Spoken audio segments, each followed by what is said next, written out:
John Pienaar at Drive on Times Radio.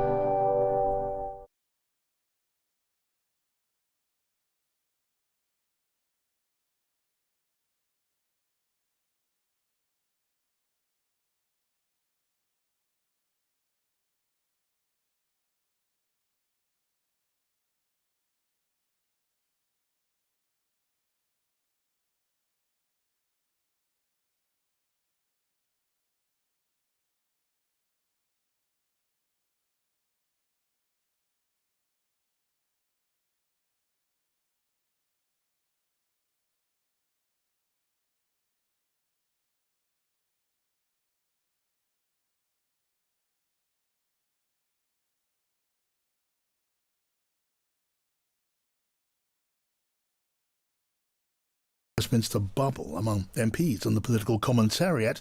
You'll hear it in the local pub, at the school gate and the bus stop down the road, and the Prime Minister's Downing Street team can thank themselves for that, after telling a chain of senior journalists their boss was determined to take on and beat any challenger for his job, and throwing in the name of the Health Secretary Wes Streeting for some extra edge. The question today then, for Keir Starmer, for his ministers and for MPs, what to do about it? What's the solution, assuming there even is one? And there may not be. Any ideas? Send me a text, 87222. Start with the word Times, or maybe a tweet to @Times Radio. Keir Starmer, he has been speaking in North Wales after announcing the UK's first small modular reactor. Prime Minister insists no one from Downing Street briefed against the Health Secretary Wes Streeting. I've been talking to my team today. I've been assured that no briefing against ministers was done from number 10, but I've made it clear that I find it absolutely unacceptable. Now, the Health Secretary said that he's looking to move past the backlash to anonymous briefings. One of the great things about being here in the North West today is I can leave all the trivial Westminster bubble stuff behind and instead focus on what we are doing, which is the change the public voted for. Now, that's Wes Streeting. I can talk now. We can hear from George Parker, the Financial Times political editor. Hi to you, George. Hi, John. Hi, and Matthew Torbett's here, the former Labour advisor. Hello, Matt. Hi, John. Guys, let me ask you both this. I mean, it is, I guess, fair to call this a crisis for Keir Starmer. Do you believe the bungled operation by his team this week requires action, whether it's changes at number 10, whether it's a change in the way that Starmer leads? George, can I ask you that first? I think yes. I mean, it's an incredible achievement, isn't it? You launch a briefing operation intended to strengthen the Prime Minister, and you end up plunging him into a leadership crisis that hardly anybody in the real world thought existed. So yes, I mean, look, there are some serious questions to be answered about the way the number 10 operation works and how anyone could launch such a briefing operation. Alistair Campbell, Tony Blair's former spin doctor, said it was about as bad a mistake as you could possibly have. I think I can see what they were trying to do. They were trying to flush out the plotters, but it was too clever by half. And, you know, the problem I think is, though, that if Keir Starmer clears out number 10, well, he's always clearing out number 10. And the problem is he doesn't bring in anyone better to do the jobs people he's replaced. But does that mean, George, he should again clear out number 10 and maybe bring in better people? Is that what you're saying? Well, I mean, certainly they need to look at how this briefing operation went wrong. And there's been a lot of focus on the role of Morgan McSweeney, Keir Starmer's chief of staff, who is a lightning rod for criticism of the Prime Minister.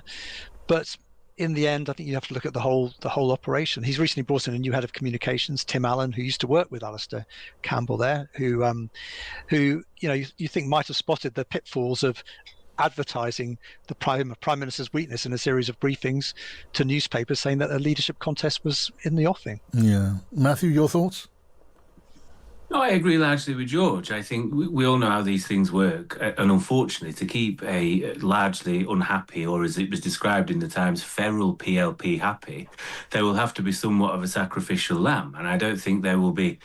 This can't be junior staff. This can't be blamed on anybody else. You would have to sack Morgan McSweeney. Unfortunately, the Prime Minister has already initiated. He's not prepared to do that. One, I imagine, because he is his ideological brain. And in a way, I think he owes him so much to getting him to where he is, because I don't think he's got the strategic nous to have been able to have done this on his own or with another member of staff. And I think that, therefore, his days are numbered. You asked me on Monday night when I was on your show, how could I be so certain that something was happening?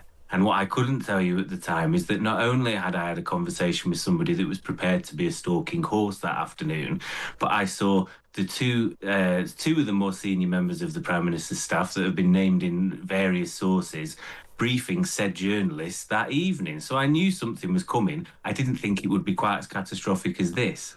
Right, OK. I suppose if I ask you who you saw briefing journalists, you're not going to tell me, are you? Because you've got to protect them. Well, it'll take two guesses. Go and read something in the Times or anywhere else. You'll know exactly who they are. OK, well, the names that are bouncing about with a good deal of noise and echo, aren't we? We know that. Now, look, the Prime Minister's Chief of Staff works for the Prime Minister, not the other way round. So what does Keir Starmer have to learn for himself and what he needs to do differently, assuming it's your view that he does have to do that, George? Well, he obviously needs to move on to the budgets. And to be honest, the thing that people really care about in the next few weeks is the budgets and the decisions that will have an impact on their daily lives. We know it's going to be tough, but we need someone to go out there and explain to the country why the tough decisions have been taken, why they're in the interests of working people, and map out how they could lead to a better future. And that requires Keir Starmer and his ministers to raise their game. I thought that Ed Miliband, who's sometimes touted as a potential successor to Keir Starmer, good on the broadcast round this morning, sounded quite passionate, sort of sounded like he actually believed in something. I think that's what we're lacking. Maybe that's something that we're not going to see Keir Starmer to be able to do. But we need the whole team around him to raise their game, starting, of course, with the Prime Minister. OK, now, Matt, so the Prime Minister has been saying he means to deal with whoever is behind attacks on government ministers, cabinet ministers, anyone else. And West Reading said he was kneecapped. That's his word. Now, we know the Prime Minister, he has told his team in number 10 that he won't stand for it. And he said that they've assured him no one in the team briefed against ministers. I don't know. What do you make of that? I wonder if that's going to be believed. Of course it's not, because of the reasons I've just outlined, that many of us know exactly who it was because we saw them in the middle of Portcullis House with our own eyes. It couldn't have been more obvious. I think, in a way, I feel a bit sorry for the Prime Minister, because it's like having a bull in a stadium during a bullfight. And unfortunately for him, there isn't just one matador of the leader of the opposition. His own staff are killing him. The PLP are killing him. His cabinet, several of which have initiated privately, are willing to run against him, are killing him. And he's, you've only got so much more left in you, I think, essentially. I think when it comes to the wider team, I say, not with any sort of factional hat on, but many of the people are essentially rehashed from the Blair era. And what nobody seems to recognise is that we live in a totally different time, not just politically, but certainly with elements of the media. He doesn't use TikTok, where the majority of young people get their news. They don't use YouTube to their advantage. There's all these manner of things when it comes to breaking news and cutting through that they're just 25 years behind on. Right, so look, here we have, so then, as you said, and you're not the only one, we see the Prime Minister giving assurances about the way his team operates, assurances which an awful lot of people are simply not going to believe. That has to detract from his authority, not in any way add to it. So we're now at a position where the Prime Minister looks like walking wounded or worse in the job of number 10 Downing Street. And you get to the ultimate question, what is it, if anything, that can turn the narrative around? If the Prime Minister can't change fundamentally, then what on earth can change this round? Although I sort of more than just sense from what you're saying, Matt, you think nothing can and nothing will. Oh, no, I think something can turn it around. Unfortunately for the Prime Minister, that would be a new leader. Now, could Wes Streeting turn it around? I think Barry Gardiner said on Newsnight, it's like having an argument between narcissist and his reflection. What would you do differently? It's almost like Harris and Biden. You're part of the exact same team. I think to be so ideologically bereft to use the markets and essentially Donald Trump as the reason you shouldn't change, it also concerns me greatly that you're not saying, there's more that we can do. We've got a whole plan and a project. So I think that's the only thing. I think no cards can be off the table. Could we see a resignation from a cabinet member before Christmas? Quite possibly now. I think the atmosphere is certainly getting more and more febrile. I think latest he's got until May until we all but certainly get battered in Wales and Scotland. And the pressure will be insurmountable that he has to resign. He'll have no choice. Okay, look, I mean, you mentioned just now, and you did last time we spoke earlier on in the week, that you knew at least one Labour member of Parliament who was prepared to act as the phrase is, stalking horse. That is, put him or herself up for election, challenge the Prime Minister, seek to get the necessary 80 MPs to vote for that, and then you've got a contest. And then when the contest is on, the door is open to other runners to come in, presumably as the Prime Minister's weakness becomes apparent. Now, so you've got someone willing to do that in your eye there, Matt. How likely is that to happen, and when? I mean, you said it could be before Christmas, it may be before May. It doesn't sound very certain. What are you hearing? I'll explain to you the logic. So this person would be broadly described as on the left, but the left is a very broad term, including this person. The idea is that if you want a real change of direction, and they would be on the left, so call it an Andy Burnham soft left. It's not Andy Burnham, but call it Andy Burnham. And for them to have a chance, it has to be before May, because if the Prime Minister resigns, the likelihood is you'll have 3 or 4 cabinet ministers, all of the same shade of Labour, probably trading MPs to block any sort of leftish candidate from being on the ballot. Yeah. There'll be a deal done, and then it'll be a coronation. This stalking horse would have to get the 80 before May, and that means someone from the cabinet will have to break cover and say, I will stand against this person, right, if the Prime Minister is going. Is it likely? I don't know. It's tentative. I spoke with the team of somebody last night, very senior, who is standing. They are preparing to go in May. I have a coffee tomorrow with somebody that George may or may not have mentioned that is certainly considering their options. So it's whatever happens, it's happening. I think it just depends what shade of Labour it is, whether it is a carry-on or whether there's a certain course correction of sorts or a different direction. Right. I mean, so George, Matthew there is effectively showing us the battle maps that have been shared with him, the way to sort of trigger the contest, let it pick up momentum, draw in cabinet challenges and all the rest of that sort of thing. It's quite detailed planning that he seems to be picking up. Are you hearing the same sort of thing, I wonder? Not so much detailed planning, but I mean, the mood is definitely darkening by the day. It's a toxic atmosphere. It's very easy to find people to be really rude about Keir Starmer and his prospects of survival. I think the question is a matter of timing, really, isn't it? I mean, I think everybody assumes now, it's a working assumption among Labour MPs, that Keir Starmer will face some kind of challenge after what we expect to be a bloodbath for Labour in May in the elections next year. The question is, and going back to the initial conversation, is anyone going to move against Keir Starmer beforehand? Well, I mean, it's possible they could, but why would they want to? Yeah, Andy Burnham tested that theory to the point of destruction, didn't he, John, at the Labour conference where he went over the top. Everybody made it clear they didn't want anyone rocking the boat at that time. It was too early, and he was shot down and had to go back to City Hall in Manchester. Why would you, if you were an ambitious person wanting to lead the Labour Party and become Prime Minister of the country, want to inherit this mess this side of the elections next year? Surely you would want to wait for them to happen, to show you've been loyal to the Prime Minister in the meantime. You've done your best. You've helped him to try to sell the budget and move on to the next page. Didn't work out. We've got a kicking in the elections, and that's the moment. I don't see the tactical advantage for anyone wanting to go now, because it makes them look, A, disloyal, and B, it means they inherit a mess earlier than they actually would really want to. Yeah, but while this kind of conversation goes on, and it's not purely self-perpetuating, Matthew, things get and seem to get worse. And we've got a tough budget still a couple of weeks away. The prisons crisis is still all around us. There'll be something else and then something else again. And I guess the thing is that everything that now comes along is going to be seen through the same lens of disarray, Matthew. It is, and unfortunately there are many things that, if I was to feel sorry for Keir Starmer and any Prime Minister, there are always things that are out of your control, if that be ministerial scandals that you weren't aware of, or somebody acting inappropriate, or all this sort of stuff. You still are the one that gets tarnished. I think if there is to be any success on the things the government have got to do better, take the small boats crisis and the thing that is going to come up at election time, I actually think Shabana Mahmood would end up with a lot of that credit and not Keir Starmer, because there has been a change of personnel. I think it's a shame they've decided to do this before the budget. It's going to be quite a crucial budget. I think all I can see from here, if I dare to make a prediction, is that there may have to be a sacrificial lamb. Then the Chancellor will go in the new year, and then it will be a case of the Prime Minister. And unfortunately, we'll still be languishing third or fourth in the polls, looking death in the face, really. Yeah, I'm going to just bring you back briefly to where we started, and we've alluded to Morgan McSweeney, the Prime Minister's Chief of Staff. We've mentioned the Prime Minister's Chief of Staff, Morgan McSweeney.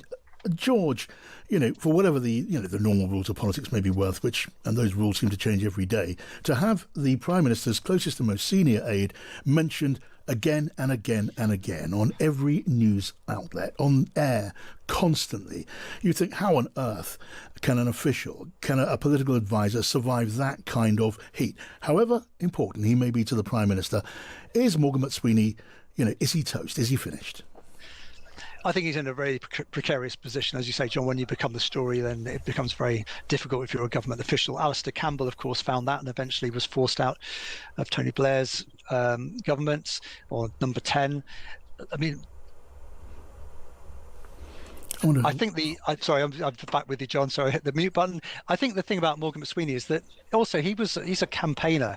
He was brought in to run the Labour election campaign incredibly seriously and successfully. He's not really a chief of staff, and I think he himself would probably have admitted that. He didn't envisage being the chief of staff before Keir Starmer walked into Number 10. Sue Gray had that job at the time, and so I wonder whether.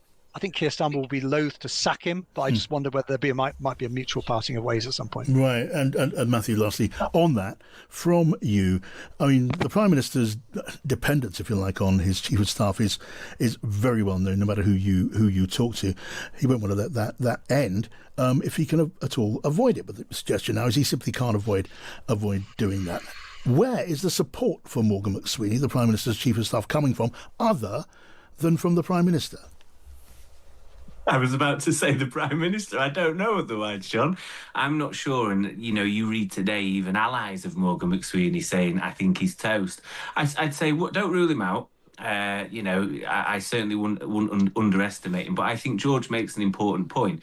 Who was the Chief of Staff when we were totally in the doldrums and getting drubbed in Hartlepool in opposition? It was Morgan McSweeney. And when he was moved to a role that suited his skill set better, we improved. Don't get me wrong, Liz Truss did us a huge favour, as did the sort of scandals during COVID. However, what I would have preferred to have seen happen is once we'd have won the election, Morgan McSweeney go off and do what he wants for 4 years, and you bring him back. He would almost be our version of the Isaac Levido. Bring him back for the big campaigns, the by-elections, the locals, the whatever else, and I think that's clearly where his skill set lies. Not Chief of Staff to the Prime Minister or Leader of the Opposition. I don't think he has that skill set, clearly. All right, Matthew, thank you. Matthew Torbett there. And George Parker from the Financial Times. Great to talk to both of you.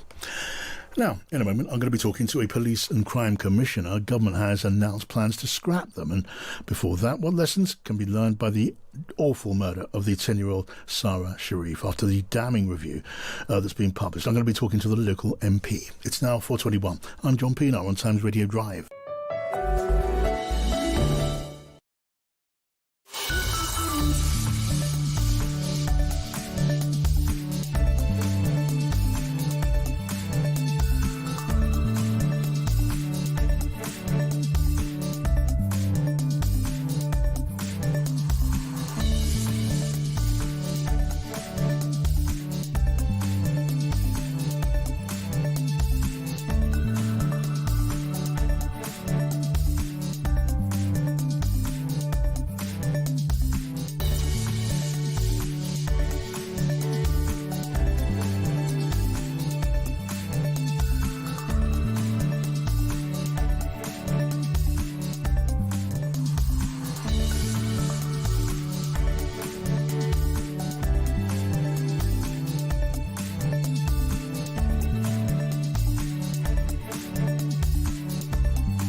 John Pienaar at Drive on Times Radio. Listener Simon writes in, all these Labour politicians kicking up a farce is student politics. They need to realise this is what the Conservatives did. And here's another, not the slowest political suicide, but a mad dash to the left and a gift to Farage. And Neil writes in, Sir Keir Starmer's just said no one has briefed against cabinet ministers from number 10. Does he mean none of his number 10 team has briefed against cabinet ministers? Or is he being economical with the actuality by using a fine form of words? Tell me what you're thinking now. Send me a text, 87222. Start with the word Times and join in the conversation. Now, as we are hearing in the news, a report into the murder of Sarah Sharif found social workers involved in her case feared causing offence in their questioning. 10-year-old Sarah Sharif was murdered by her father and stepmother on the 8th of August 2023. The pair were sentenced to life last December. The report by the Surrey Safeguarding Child Partnership found that race was a bar to reporting possible child abuse, and the social workers failed to question whether Sarah was wearing a hijab that hid her injuries. Will Forster's on the line, the MP for Woking, Sarah Sharif's constituency. Welcome to you, Will. Good afternoon, John. Thank you for joining us. First of all, just tell us your thoughts on this report into Sarah's awful murder. Well, following the trial, I called for an urgent safeguarding review. I'm pleased that the report's finally taken place and been published. It took far too long, but we've got the report, and having read it, all 60 pages, it's very grim reading. But it says exactly what I feared, that Zara was failed by the state, particularly Surrey County Council. There were multiple instances throughout her life that she could have been saved. Even before she was born, Surrey County Council Social Services knew she was at risk. Social workers wanted to take her away from her family then. They knew she was at risk, but didn't. And the day before she died, the homeschooling team, effectively social workers, tried to visit her house, but they went to the wrong door and they didn't return that day. So those failings are really stark. And because of that, she was abused, tortured and murdered. Right. And so look, if fear then, well, of being considered racist harmed proper action and proper checks on how Sarah was being harmed, the hijab, for example, covered injuries, that was not checked, what would be the remedy? So her father, who's been convicted of her murder, is clearly evil. He used every loophole, every excuse to try to hide the abuse. Zara started to wear a hijab when the rest of the family weren't wearing it. We believe the father only went to the local mosque once, but he used that as an excuse to hide the abuse. He also exposed loopholes and used loopholes in the homeschooling system to hide that abuse. As soon as the abuse was visible at school, he pulled her out of school and educated her at home. And that's when Surrey County Council tried to find what was going on. They didn't follow their own rules. That was lax, that wasn't acceptable. But I think parents should lose the right to home educate their children in the event when there's circumstances such as child safeguarding. I know homeschooling is really valuable, and I think that's great. But in instances of safeguarding, I think this case shows that we can't allow that to be, parents be allowed to exploit that. OK, well, what would it take, though, so that fear of being called a racist does not hinder or get in the way of people doing their job when it comes to protecting children who are vulnerable? We need to empower social workers to be able to take the right decisions. They knew Zara was at risk, but didn't take the decisions to remove her from her family's custody as soon as she was born. We need to empower those social workers. We need to empower my constituents and others across the country. If they do think a child is being abused, they need to be able to report that and have faith that they aren't going to be accused of being racist. They had genuine, valid concerns. What terrifies me is not the fact that these constituents of mine were concerned that they might be accused of racism if they didn't report child abuse. Abuse was reported, and Surrey County Council didn't act on those concerns at all or quick enough. Yeah. I mean, some of what went wrong that seems to have contributed to the murder of this child. I mean, Sarah was taken into homeschooling, as you say. The home checks that were required were not carried out properly. They were carried out late. The home education team went to the wrong address on the basis of old information and didn't follow up until the following month. These are basic procedures that simply broke down. Completely. there were so many basic procedures that broke down, and that is one of the reasons why I think Surrey County Council's children's services need to be taken over by the government and put in special measures. I don't have faith or confidence that the County Council can protect vulnerable children in my constituency of Woking or across the county, and I think the government needs to step in. And what would be the action to address that problem? Because there were many children's services, they didn't connect, did they, with the school? That might have helped. Or with the police to check the father's record of violence. There's no doubt there is national learnings from this review, but I'm particularly concerned about the local implications. Surrey County Council is not fit for purpose. There were so many stark failings in Zara's case. That's why I've called for the government to take action, to step in and put Surrey into special measures. I've spoken in Parliament today to ask for an urgent meeting with ministers. Time is of the essence. Children's lives are at risk.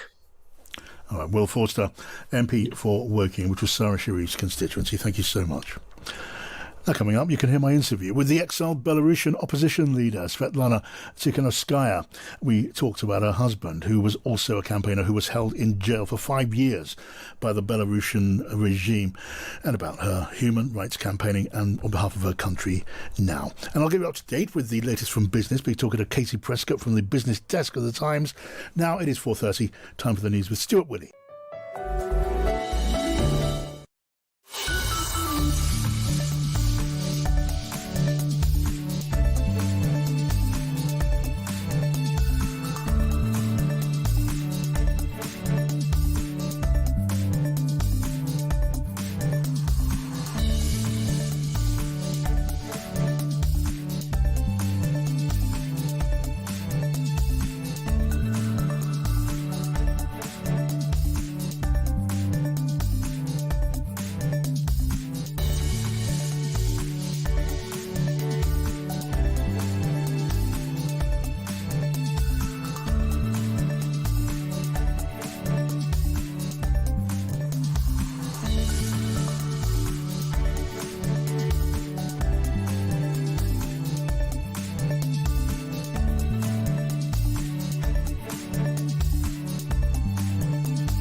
Across the UK, on DAB, online and on your smart speaker. John Pienaar at Drive on Times Radio. Now, there is a really, really good Times event for you to join. It'll be analysing the Chancellor's budget later this month. The Times columnist Fraser Nelson, the Times economics editor Maureen Khan, and political editor Stephen Swinford, and the Sunday Times political editor Caroline Wheeler will be breaking down the budget's key announcements and discussing their implications for individuals and businesses and the wider economy. Now, that's on Thursday, November the 27th, day after the budget, 2 weeks from now. And to book tickets, just go to thetimes.com/events. Time now is 4:33. Times Radio Business News. Katie Prescott joins us from the Times Business Desk. Hi, Katie. Hi, John. Hi. So what's new in the markets? Yeah, so markets in both London and New York trading lower, with the FTSE 100 on track to close roughly 0.8% down after reaching a record level yesterday. Weak economic data to blame there. S&P 500 also opened about 0.8% lower in morning trading in New York. Investors preparing for a wave of economic data to be released now the government shutdown is over. Right, and Kim Kardashian, her underwear brand, seems to be doing rather well. Yeah, so Skims, it's hit a $5 billion valuation, achieved on the back of its latest funding round, which saw the clothing brand raise another $225 million to fuel its expansion. It was last valued at about $4 billion in 2023. Skims, co-founded by Kim Kardashian in 2019. Right. That is some valuable underwear. Now, what are your thoughts on the GDP figures?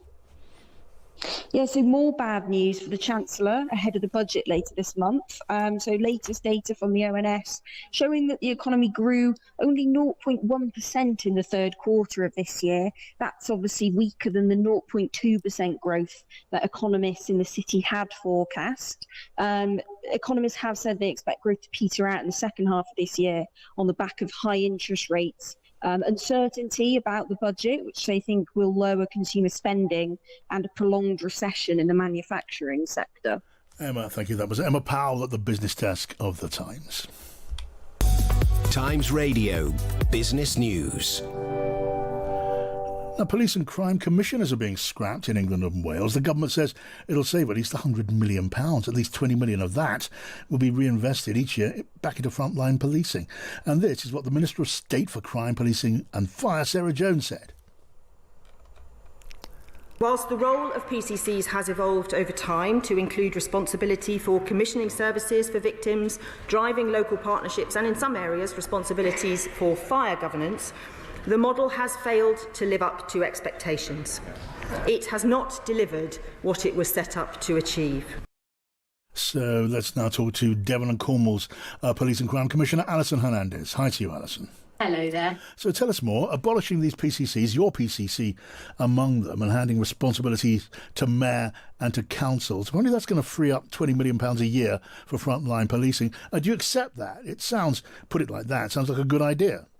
Well, I mean, let's be frank. This is the government's deflection for all of their failures. It's so easy to say, let's get rid of a politician because the public would love to get rid of more politicians, but actually they're creating more because they're doing the mayoral model throughout the country. So there's no letting up on the cost of democracy. But this money that they're saying they will save, we could have saved this years ago. We've been lobbying as police and crime commissioners to actually align our elections with other elections when they take place, like council elections. And that would have saved the money by just abolishing the role and pretending it's a saving. This is just an excuse because fundamentally a lot of people don't believe in the role. It's had a controversial entry. It's still controversial today. We're probably just at the point of performing, and they probably don't like the fact that we've suspended so many chief constables for misconduct. OK, now please don't take this personally, but what will be lost by you and your colleagues in the PCC role being abolished? Well, one of the things I'm most worried about is Baroness Newlove passed away yesterday, and she was a victims champion. And at the same time, they're getting rid of the local victims champion, which is what we do. We are the voice of the victim and the voice of the public in policing, and we help victims who are getting a bad service, and we make sure that their voices are championed, and we deliver support to them to help them overcome what's happened. But the other bit in particular is I've led a very financially stable police force through good financial prudence evidence. I've opened more police stations than pretty much any other force in the country. And the fundamental incredible thing is we've got the more police officers than we've ever had before, 3,610. And it's thanks to our community paying more in their council tax too. They can see the investment that's happening. So I think for us, ultimately, you're going to replace me with someone who's unelected. It will probably still get paid the same amount. That's the plan from this government. It's an unelected position, which I'm sure will be some of their mates, and that's what they're going to replace me with. But would none of the things you mentioned there, you listed there, happen if you were not there? Yes.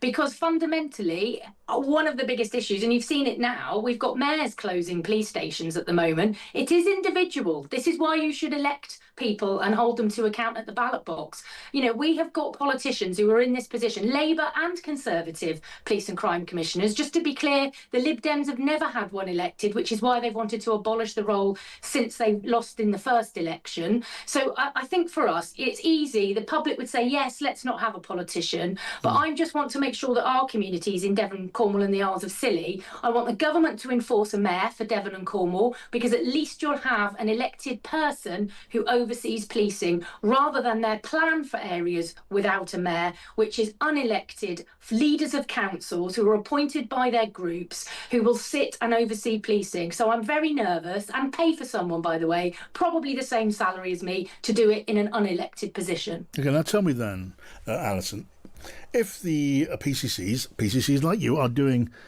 a valuable job, why is it that fewer than 20% of people even know who the local police and crime commissioner is, as is claimed by the government? Well, if you're using the survey that they did back in 2020, I think there's a probably need to update that. I will say one thing though. I mean, I go out across my communities, and in fact, there's been security issues, and there's been public needing my help, asking me for help, saying I'm doing a good job wherever I go. I actually don't get privacy in Devon, Cornwall and the Isles of Scilly. So it doesn't ring and feel like that down here. But I get the fact that public don't like politicians, so they'll be supportive of this policy. All right. Good to have you with us, Alison Hernandez there, the Police and Crime Commissioner for Devon and Cornwall. I'll be talking to the Home Office Minister for Policing later on. Now, France, the President, Emmanuel Macron, has seen a vote on his major pension reform bill suspended in the legislature. The new law would mean raising the retirement age in France from 62 to 64, but it has hit the wall. The setback, it plunges President Macron and his fragile coalition into more jeopardy. Both sides of the spectrum are against this policy. Charles Bremner is the Paris correspondent for The Times. Hello to you, Charles. So tell me about this. Macron's plan then to raise the retirement age from 62 to 64, that's been stymied. What is the real significance of this for Macron and for France? Well, President Macron, as you remember, came into power in 2017 promising to change life in France, transform France into a country for the 21st century. And the hardest fought reform that he brought about was the reform to the retirement system and the pensions. That was in 2023. It was opposed by just about everybody in the country, and it was forced through by decree.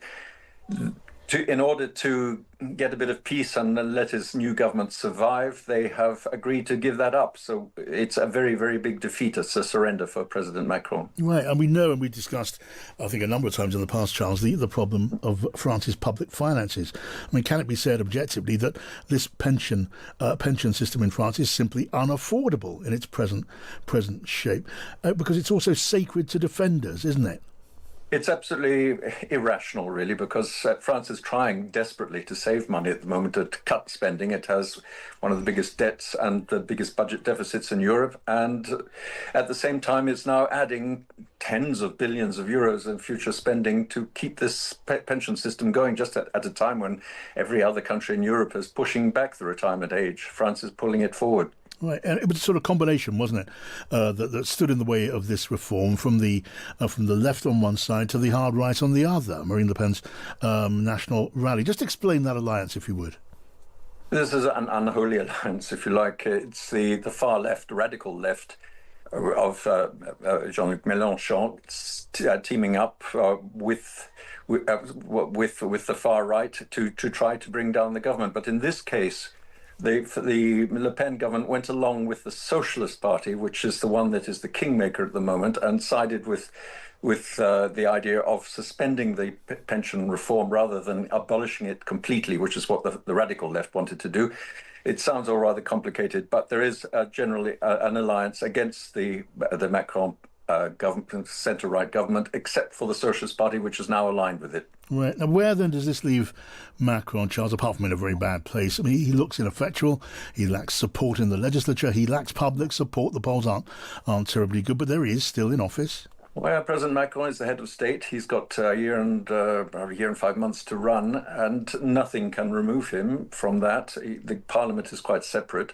He has lost his executive power since the snap election of last year, and he does continue to run foreign policy and represents France abroad, and he's thrown himself into diplomacy, and he's very visible on the international stage. At home, he is now the equal most unpopular president for 60 or 70 years. Yeah, he wouldn't be the first leader in trouble to, as it were, take refuge overseas. Yeah. And what about the way he himself is handling this? Has he addressed it? Has he discussed it in public?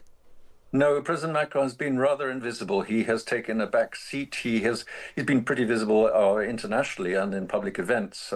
And today, of course, he has been presiding over the ceremonies for the, as you see now, the ceremonies for the commemoration of the 10th anniversary of the massacres in Paris in 2015. But he is not going out and making contact with the people. He gets shouted down, and there are demonstrations every time he goes out. What about the government then, in the legislature, having, as it were, staggered back into office after being rejected? What's the state there?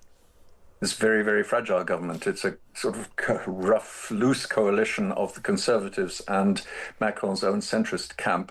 They're all in disarray. They are very unhappy at the way that they have surrendered, have been forced to surrender to the Socialist Party and suspend the pension reform.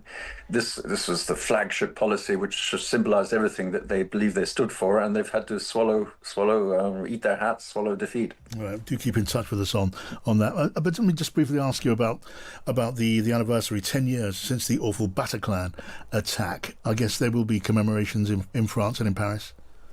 Yeah, the commemorations have been going on all day. President Macron has visited each of the sites. Of course, it was not just the Bataclan. It began at the Stade de France, the national stadium, where there were 2 deaths and the bombers didn't manage to get in with their bombs. And then there were all the cafes. President Macron has been to all the sites today to attend little ceremonies, and victims and survivors have spoken, have talked of their memories. And this evening, there's a very big ceremony going on in front of the Hôtel de Ville, the city hall, with a new memorial. And this is going to be something of a spectacle organized by the same man who organized the Olympic Games opening ceremony.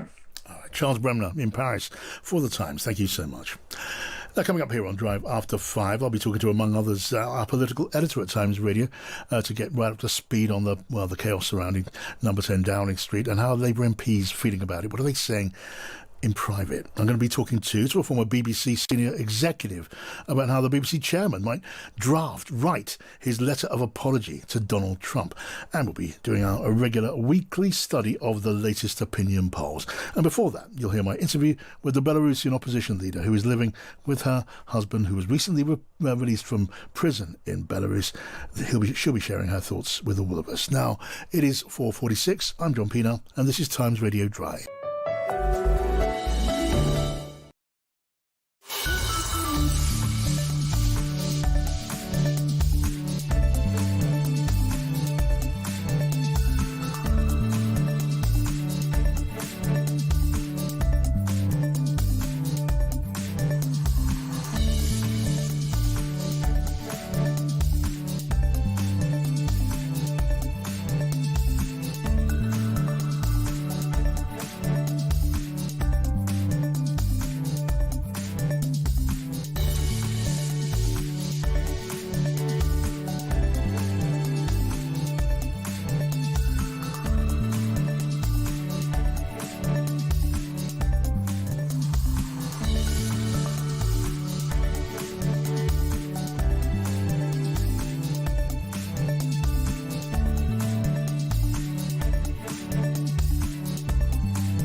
John Pienaar at Drive on Times Radio.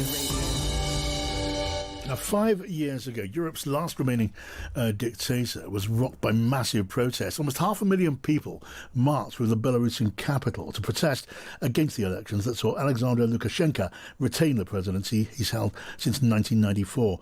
And leading those protests was Svetlana Tikhanovskaya, the recognised winner of the elections, and whose husband had been imprisoned by that regime for 5 years. Now, he was finally released this September in a deal that was credited to President Trump. I spoke to Svetlana a little earlier today and asked her about that release. First of all, I have to say that 5 years he was kept in solitary confinement, absolutely isolated from all the other prisoners. And the last 2 years, he didn't get any news at all. He was kept incommunicado. And of course, all political prisoners who are released, they endure through psychological and physical difficulties. And of course, my task as a wife, to surround him with warmth, with love. But we have to go through the process of reunification of our family, and my children have to learn again how to communicate with their daddy, but not to know about him only from pictures or from my stories. So sometimes it is challenging because it's I see what trauma he gets, but my husband, when he was released, he immediately jumped into our fight, into our movement. And he, again, puts this heavy burden on his shoulders. I understand him. He knows that thousands of prisoners still behind bars, and he wants to rescue all of them, as all of us, actually. And we are trying to spend as much time together as possible, though we have to travel a lot, to raise awareness about Belarus. And maybe it's good that our children in such age when they don't need parents a lot, they need more, Yes. computers, video games. But of course, our days are full with the hugs, with the walks, with the watching of movies when we are together. I mean, trying to make up for lost time, and as far as that's possible. And I'm very interested in the work you do together in your now joint campaign. But tell me this first, then. How has it affected your husband? Did it change him as a man? Actually, he was released very exhausted physically and emotionally, but he wasn't ruined. And he has the same sense of humor, strength, leading qualities as it was in 2020. So we are working together. He's not arguing my leadership of our movement. It's not competition between us.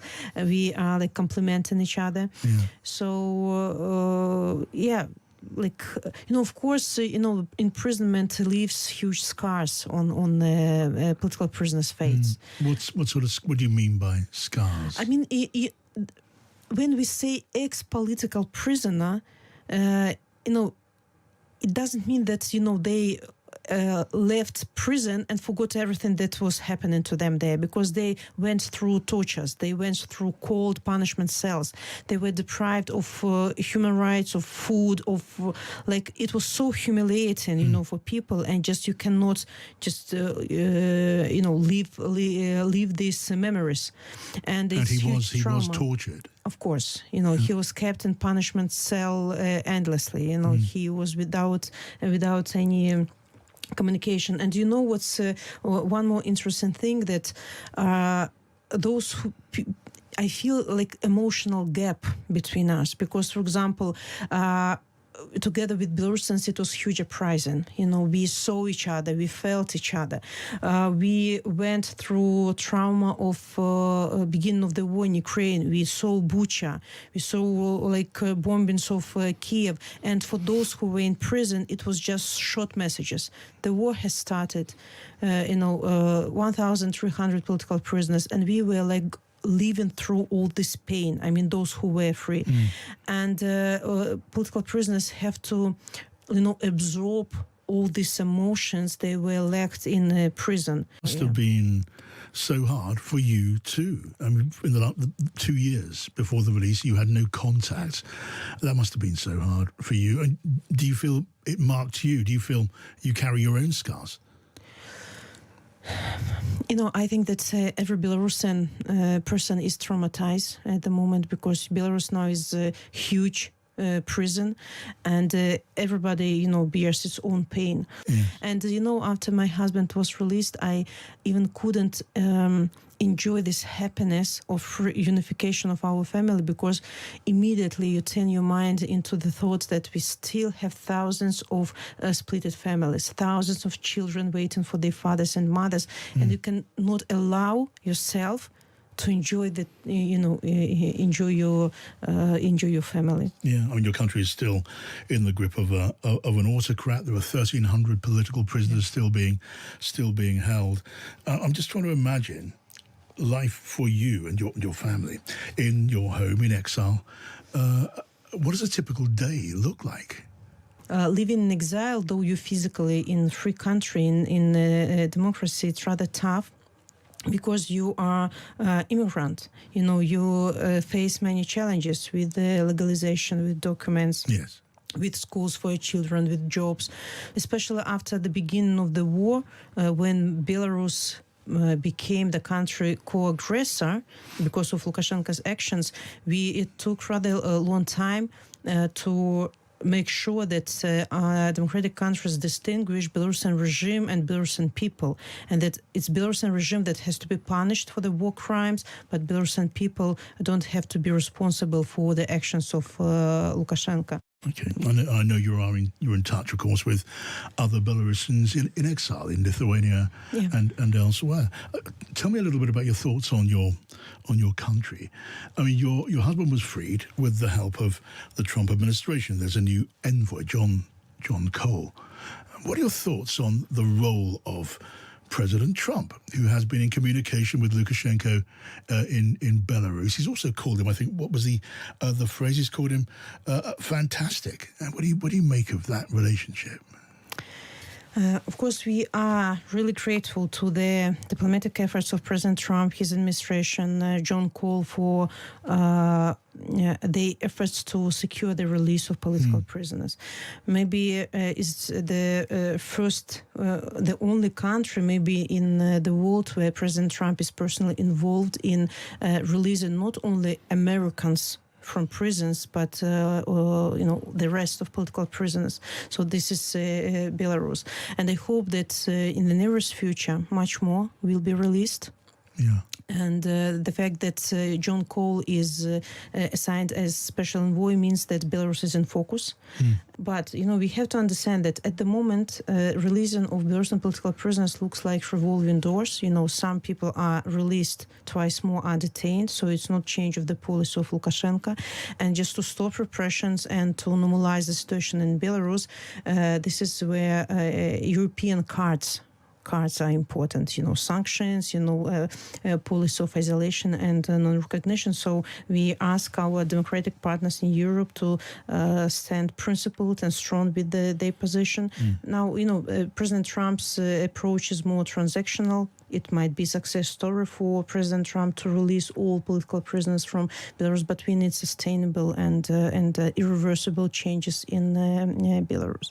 And, President Trump has sticks and carrots in his arsenal, to work with dictators now. Carrots are being used, but sticks are there anyway. Okay, you just hope that the relationship works for the good of Belarus and the people there.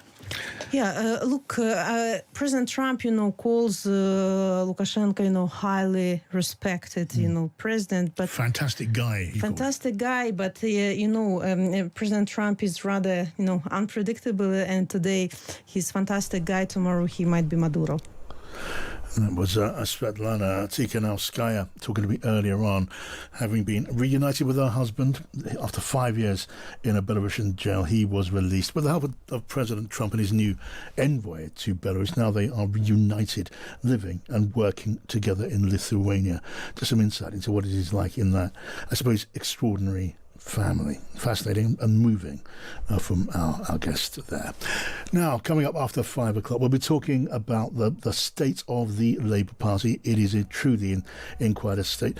We do the interviews, you hear the interviews on here, apart from anywhere else, and it's always interesting. Sometimes we're breathing to try to get behind the lines, the message of the day, the spin, and so on. What are they saying, though, when they sit amongst themselves over a cup of tea, sometimes something stronger in the evening at Westminster, to journalists, to each other, and to others? The mood, if you like, under the surface, behind the mask of the Labour Party at Westminster. I'll be talking to our own political editor, as well as to Sienna Rogers of Politics Home, who was also before that editor of the House magazine, which is, as it says, the magazine of Westminster. Try and get you some insights into what's really going on, really being said.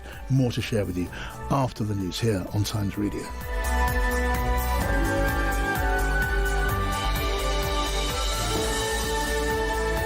Across the UK, on DAB, online and on your smart speaker. This is Times Radio, the voice of the Times.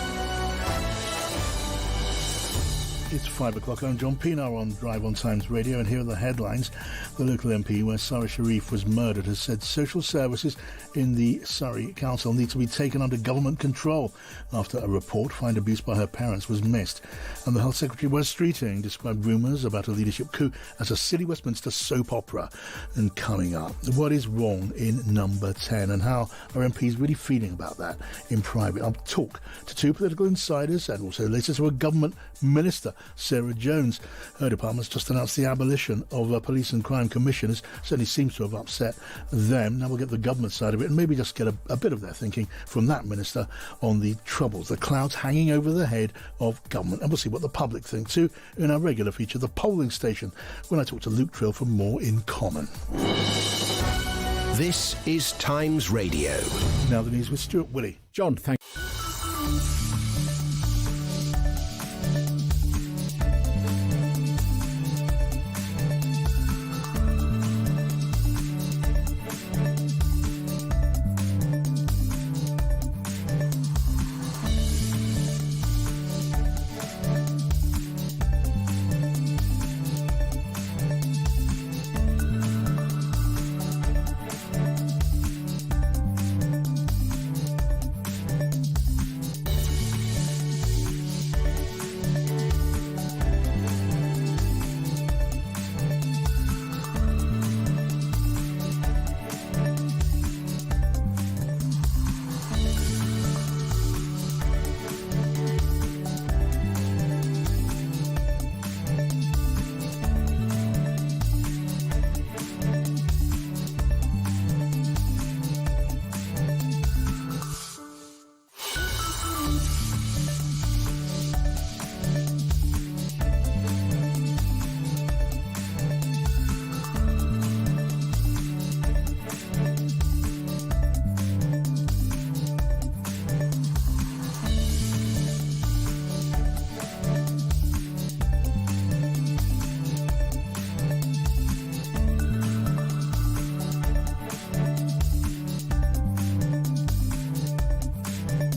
Across the UK, on DAB digital radio, on the free Times Radio app, online and on your smart speaker. Quality journalism, analysis and opinion that speaks for itself. John Pienaar at Drive on Times Radio. It is good to have your company here on Drive on Times Radio. I'm John Pienaar. Now, whichever political sage first said all political careers end in failure was obviously right. I imagine they'd be surprised to be proved right as quickly as they have been by the Prime Minister. And that's assuming Starmer can't find, or maybe more likely be shown some way to prove wrong what's now the broadly received wisdom, that his days in number 10 are numbered. It's not if, just when, that he runs his government and so the country from deep within a Downing Street defensive bunker, wholly reliant on his closest advisers, by which I mean Morgan McSweeney. And worse, the widespread view that Keir Starmer's clueless about politics, lacking any defining vision or ability to communicate it, even if he had one. So, as one way to try to understand the political bin fire that the Prime Minister's operation seems to become, let's talk about the kind of advice that might turn around Keir Starmer's fortunes, or whether, for whatever reason, the Starmer premiership has become a lost cause. Do tell me your input. Send me a text, 87222, start with the word Times, or a tweet to @TimesRadio. He has been speaking to the Prime Minister in North Wales after announcing Britain's first small modular reactor, insisting no one from Downing Street briefed against the Health Secretary, Wes Streeting, or any other minister. Talking to my team today, I've been assured that no briefing against ministers was done from number 10, but I've made it clear that I find it absolutely unacceptable. Well, the Health Secretary, Wes Streeting, said he's looking to move past the backlash to anonymous briefings. One of the great things about being here in the Northwest today is I can leave all the trivial Westminster bubble stuff behind and instead focus on what we are doing, which is the change the public voted for. Now, so let's get the thoughts of Anna Mihailova, our political editor at Times Radio. Hi, Anna. Hi, John. Great to see you in the studio. I know you've been wandering around Westminster, taking the temperature, talking to people, whispering over tea and buns. We've also got Sienna Rogers with us, the deputy editor of Politics Home. Hello, Sienna. Hello. Hi, I guess you've been doing much the same sort of thing. Can I just dive in with both of you at the deep end and share with us, as it were, I presume pretty much anonymously, but what you've been picking up from Labour MPs about their feelings on whether the Prime Minister's undeniably grim position is retrievable. Anna. Well, I'll give you one Labour MP's description today, and it's a football analogy, John, so I immediately thought of you and I ran to my desk and I wrote it down. So essentially this MP, who has been no fan of Keir Starmer for a while, but effectively was saying that while the infighting and the briefings and counter briefings has been absolutely extraordinary to watch, have completely backfired and have done number 10 and Starmer no favours, the perception definitely wasn't that there was an imminent threat right now, that MPs were still broadly waiting to see what happens in May. But on the football point, this MP said even if you like your manager, if you're looking at relegation, then you have to change him. So obviously the implication is there, even MPs who like Starmer, that they're getting to a point where they just see that it's not working, that he hasn't got the political instinct that they want. And on the can he turn it around point, just to continue the football analogy, he said, if you're in the bottom three before Christmas, you can still turn it around for the rest of the season. You just need a couple of wins. But the big doubt is, with the budget coming up, are they capable of those wins? This MP was a bit kinder. They said that the announcement today about police and crime commissioners getting scrapped has been really welcomed by a lot of MPs in Labour and the unions as well. And they just want to see more of that, and they want to see more noise about that, not number 10 infighting and coup suggestions. Oh, it's a pretty dark analysis. He's clearly a football lover. I assume it was a he, maybe it was a she. It was a he, and he did add then that maybe Keir Starmer, as a supporter of Arsenal, doesn't understand the politics of relegation. No. Well, I guess the point there, the point that running through that lovely football analogy, if you are in the bottom of the table at Christmas, you are in deep trouble. The best thing is going to be that you are, relegated in football, and relegated in politics means you lose the election. So they're really thinking of a fate 4 years down the line, unless something is done about that. So sort of seeking maybe some consolation, but reaching very hard and not finding anything obvious to be optimistic about. Sienna, just give me a sense of your conversation with Labour MPs. I mean, is all of it as gloomy as that, or gloomier? It's really gloomy. I mean, the Parliamentary Labour Party has been very gloomy for some time now. We've had many conversations about this, you and I, John. But yeah, it's particularly bad this week, although I feel like I'm saying that every week. I mean, a minister just today was telling me, it's over for this lot, was their quote. I mean, I think a lot of them, those especially who are not just backbenchers, but on the front bench, or even close to Starmer, kind of think that May is that deadline. That's the sort of, if you're optimistic as a Labour MP, you think May is the deadline. If you're more critical, you think it's before May.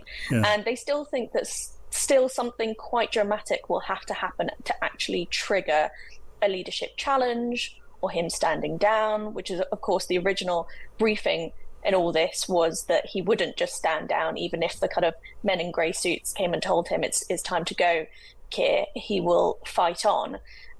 So they still think the May crunch, these are kind of ministers more, will have to happen first. But yeah, the mood is so low. I still think there are good arguments that Number 10 can make. Probably not the ones they did make this week. They chose to emphasise that the bond markets would panic potentially if there were a kind of destabilising events happening in terms of leadership. But MPs took that very badly. One of them said to me, "Oh, so basically you're calling us thick and saying that we just don't understand that the bond markets trump democracy." They really didn't like that. Actually, the better argument is, let's not be like the Conservatives. We've just seen their time in power. It didn't help them constantly changing leader. Our problems are deeper. But of course, that still is, for many Labour MPs at this point, unconvincing, because it seems like there are not just harms coming from their situation, but self-inflicted ones. Okay, look, Anna, being MPs, they will have ideas. They're politicians. MPs generally don't suffer from an enormous lack of ego, so maybe a lot of them think they've got an answer. I just wonder what the answers in their minds happen to be. They won't be looking down the barrel, waiting for the sound of a bang. So are we talking in the minds of some of these MPs you're talking to about a new way of leading on the part of Keir Starmer? Are we talking about a clear out of staff inside Number 10? And I'm always wary, Sienna and Anna, of talking about insiders inside Number 10 Downing Street. A lot of people turn off. But now, Morgan McSweeney is a household name. Is there a sort of, however discreetly, however in an undervoice, is his removal now being widely demanded? So this was obviously the front of the Times today, that there was a push after the briefings this week to try and put pressure on Starmer to get rid of Morgan McSweeney. And this is something that has been creeping up every time there's been a crisis, and particularly it was much stronger over Peter Mandelson, I have to say, because there has been no definitive proof at all that Morgan McSweeney was behind these briefings. There are certainly people who believe this, but I think they are more trusting their own belief and their gut and perhaps their own predispositions already.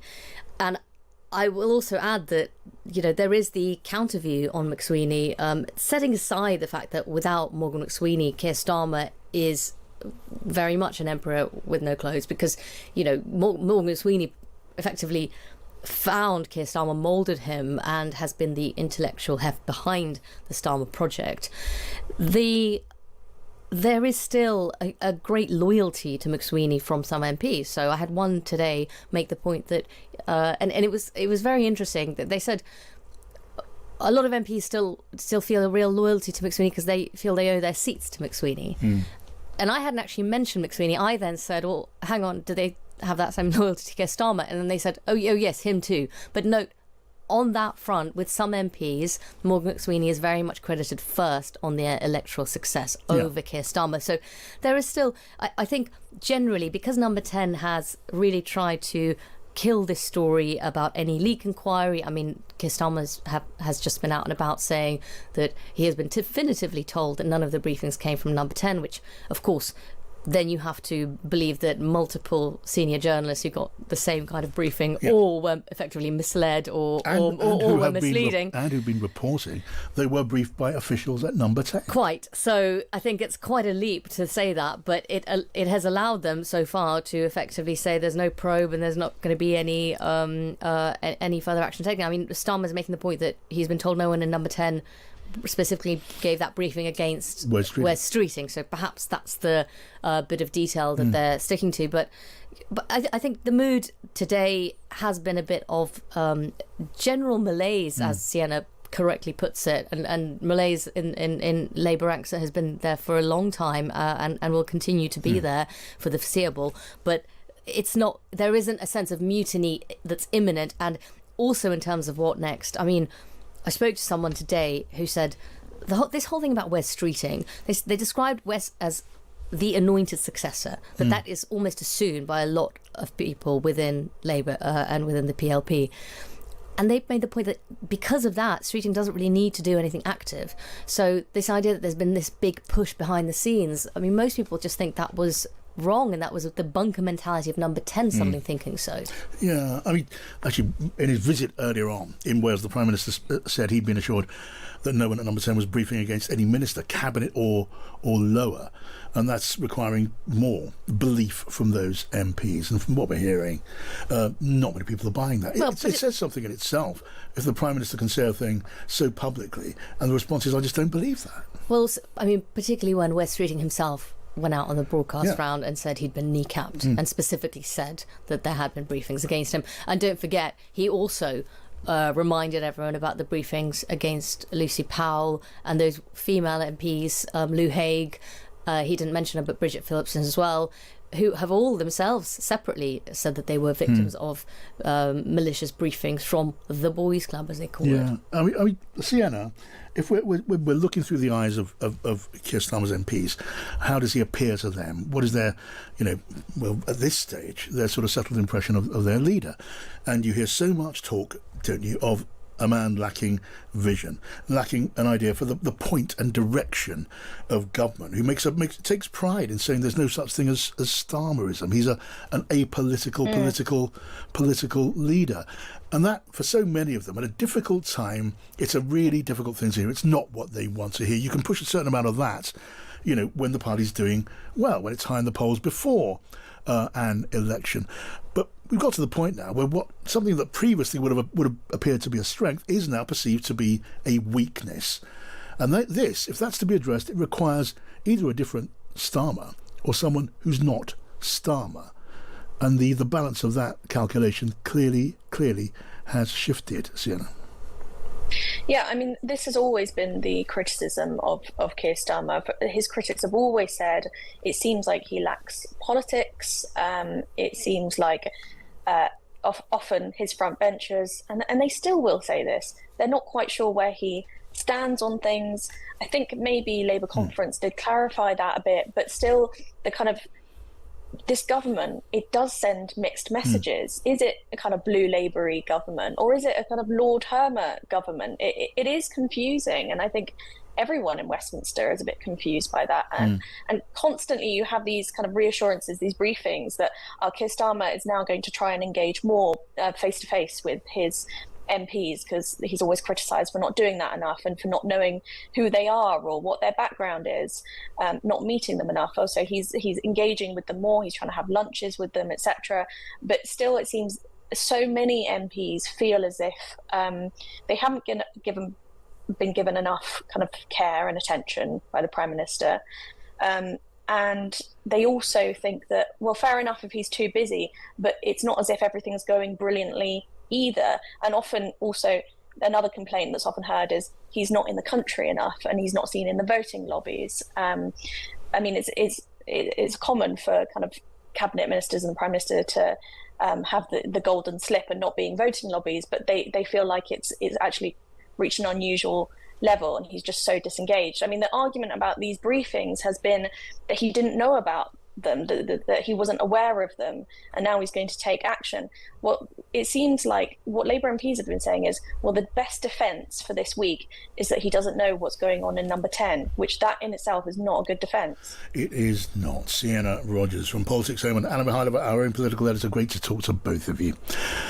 Now, coming up after 5:30, I'm going to be talking to the Policing Minister, Sarah Jones, so I'm guessing he's not going to be over keen to talk about the anguish of her party and her leader, but, let's see how we get on in a conversation, because we're also going to be talking about the abolition of the Police and Crime Commission as one of the announcements of the day. Firstly, the Times Defence editor talks to us about a report which finds 2/3 of women in the military have experienced sexualised behaviour. It's now 5:18. I'm John Pienaar on Times Radio.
Drive on Times Radio.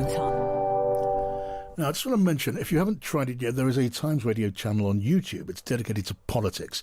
There you see videos of all the latest political interviews, the analysis and discussion every day in one place. Just search Times Radio Politics on YouTube. Now, one day to go before President Trump's deadline for the BBC to apologise and retract its Panorama documentary about January the 6th. President Trump's been asked about his potential legal action by Fox News. They actually changed my January 6th speech, which was a beautiful speech, which was a very calming speech, and they made it sound radical. And they actually changed it. What they did was rather incredible. They're showing me the results later on, the results of what they did, how they butchered it up. But tonight you are saying to our viewers that you will go forward and file a defamation lawsuit against the BBC. Well, I think I have an obligation to do it because you can't allow people to do it. So that's Donald Trump. What should the chairman of the BBC, Samir Shah, say to the president with this £1 billion lawsuit hanging over his head? Let's talk to Roger Mosey, the former director of BBC Television News. Roger, welcome to you. Good evening, John. Roger, can I ask, what do you think this letter tomorrow from the chairman of the BBC to the president is to achieve? Is it about showing appropriate contrition for misleading content in a documentary? Is it about appeasing Donald Trump? Not necessarily the same thing. I think it's about legal. It's making sure that the lawyers are happy with the letter. And there's a terrible temptation here. When you see the Donald Trump clip there, you can see how you can fall into it, of trying to make this political and trying to make a political response. I think that would be a mistake. And I don't underestimate. The BBC is in a difficult bind here because, on the one hand, if they go in any way towards apologising and appeasing Donald Trump, they'll be attacked from one side. If, on the the other hand, they take a robust line, probably going to be alienating another set of people and could well be legally dodgy. Right. A contrition, though, Roger, is going to have to be part of the mix, isn't it? Because the BBC, its chairman, have accepted that the content in this Panorama documentary was not only wrong but misleading. I come back to the point, it needs to be a legal response. And I've seen some interesting things this week in which people have pointed out that he's suing in Florida, and there's no evidence at the moment that anybody in Florida saw it. He's suing also for the fact that it caused him huge damage, and he won Florida by pretty much a landslide in the 2024 election. So it's not obvious that there were enough people affected by this and it caused enough damage. And you can see sometimes with libel cases that there is a genuine long-term reputational damage to you, and it's not apparent here at all. And again, I would put that with the lawyers, get the lawyers to analyse it very, very carefully and thoroughly, and base my response on that, however tempted you are to start grandstanding about one or other aspect of Donald Trump. Right, so as far as you're concerned, the letter should be calibrated to the requirements and the tests of law, which includes in the state of Florida, which is known to take quite a tough line on matters of defamation, by arguing then there was no damage and harm or loss. The president argues in his legal letter there was enormous loss by arguing the contrary, saying there can have been no enormous loss and there can have been no significant damage. I think that's right, John. And I think if you look now, and I've been reading all the various insider and outsider stuff this week, I think there is now a legal case which is sober and responsible, and which says, although we made a mistake, the consequences were incredibly limited within the United States, and that therefore the BBC can be both contrite, but also not go anywhere near $1 billion of damages. And I think when we look at some of the cases in the US where, famously CBS settled for a large sum for their alleged unfair editing. Again, I think that case would have been defensible, and CBS made a political decision not to fight it. And I hope the BBC will not make a political decision, but will go very soberly through the legal ramifications. Right. So in the previous President Trump lawsuits against different media organisations, he sued for billions and settled for millions. But as far as you're concerned, the BBC should not settle in that sense at all. They should not pay millions under any circumstances just to make this case go away. They should rather go to court in Florida and fight it out. I come back to the point that I would take the legal advice, and at the moment it is very hard to see in a broader sense where the actual damage to Donald Trump was caused and what consequences he had. So I certainly wouldn't be paying $1 billion. It may be that the BBC has to make some sort of settlement or donate to charity if that is seen as an appropriate level of response. Millions, Roger? Well, look, I'm not going to go into what the BBC might or might not pay. No, but it's a relevant point, because in this country, because opinions on this are also polarised, as we've seen. There will be a pretty large constituency which consider themselves supportive of the BBC, who'd be outraged if millions of pounds of taxpayers' money was handed over at the behest of President Trump. I mean, maybe even if that money went to a deserving cause. Well, I think that's right. And I have some minor experience of dealing with Donald Trump in that when I was acting director of BBC Television in 2012, he tried to stop us broadcasting a programme called You've Been Trumped about him. And I had at one point, I was going around my local supermarket with Donald Trump's lawyer from York shouting in my ear and threatening all sorts of consequences. And the Trump organisation demanded that I be fired. And we didn't give in. We did broadcast the programme, but we did that again after taking legal advice very carefully. So you have to get the legal advice. But then when you've got the right legal advice, be firm if that's the right thing to do. Right, now just turning to some of the arguments at the root of all of this. Yesterday we were watching Caroline Levitt, the Prime Minister's press secretary, in the White House briefing, talking about the BBC as being part of leftist propaganda, being part of the fake news, as it were, complex. But we've also heard from someone on this newspaper, Times, like Matthew Syed, in his Times column, who addressed what he considers to be cultural bias and saying the BBC needed staff from outside those he considers part of what are called the metropolitan liberal elite, maybe more supportive of Reform UK. I wonder how you answer that sort of argument. I agree with Matthew Syed, and I think he's written 2 brilliant columns for the Sunday Times and Times in the past few days. And I think 2 things can be true. One is that you may need to stand up to Donald Trump, and absolutely the BBC should not give in. But also the BBC should be more diverse. And I've written in the past that the BBC didn't really understand Leave voters in a referendum campaign. It didn't really understand Trump voters in America.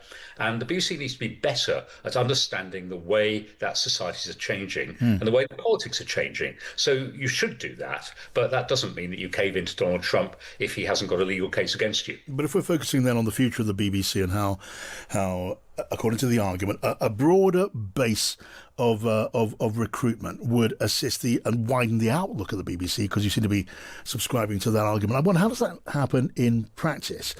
I mean, are we talking about staff being hired to news programmes, taking into account their political leanings? I mean, you know, I was never asked, would never hope to have been asked, want to have been asked. I spent a long time at the BBC what my political leanings might be. Assuming I had any, it would have been inappropriate. Oh, I agree. But I think if you've got the wide enough selection of people coming to the BBC, and somebody posted on one of the posts I put on LinkedIn the other day, that the BBC is still very independent school dominated. It still has a lot of people from the same sort of socioeconomic backgrounds. And I think that's a really crucial thing. How many people is the BBC recruiting from the northeast of England or from southwest England and bringing them into the newsrooms in London? And I think that when I was running programmes, we did have an intellectual curiosity and, we knew what we didn't know, and we realised we had to reflect the whole of the UK. I think sometimes newsrooms now default a bit to an assumption that everyone's like them. They all live in London. They all come from a particular kind of background. And the BBC needs to be more diverse. Of course, it needs to have both Conservative voters, Reform voters from Essex, and urban voters, Greens from Bristol and Brighton. It's got to have everybody. And at the moment, it's a bit too narrow. Interesting point. I mean, you're talking about taking into account someone's background, where they were raised, their education, maybe their accent, but not a form of political screening.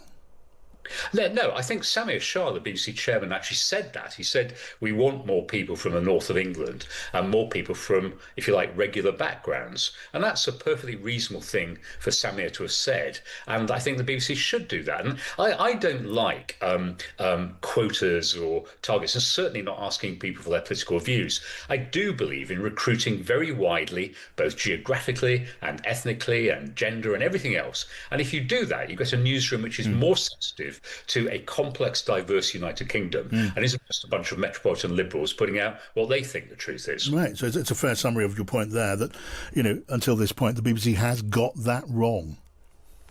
Well, I think the BBC is a wonderful broadcasting organisation, and I think you can actually make these accusations generally against the media. I mean, John, you were, one of the leaders of the coverage of the referendum campaign in 2016, and you probably saw most of the editors got that story wrong. And I talked to people who were working in Lincolnshire or Worcestershire who got the story right, and there was just this lack of connection with what was really going on in the UK. And you've always, I think, been very good at reading what grassroots opinion is like. Other people are less good. You need more people like you and fewer metropolitan liberals. Okay, well, I'll take that, I suppose. And we part on good terms, Roger. Good to have you on the programme. Roger Mosey there, former director of BBC TV News. Now, in a moment, I'm going to be talking to the government's policing minister, that's Sarah Jones, and we're going to be making our regular trip to the polling station and just looking at what people are thinking, as it were, around the country. Luke Trill, more in common, the pollster, will help us with that.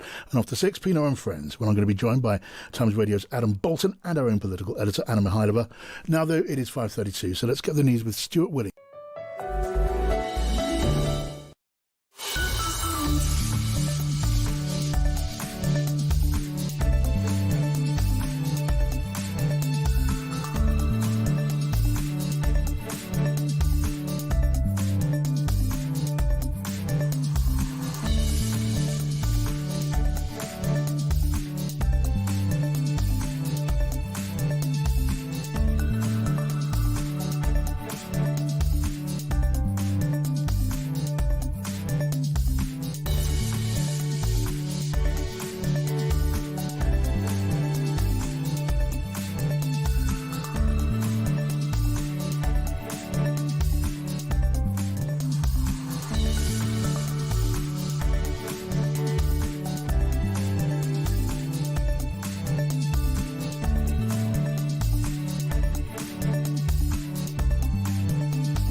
across the UK, on DAB, online and on your smart speaker.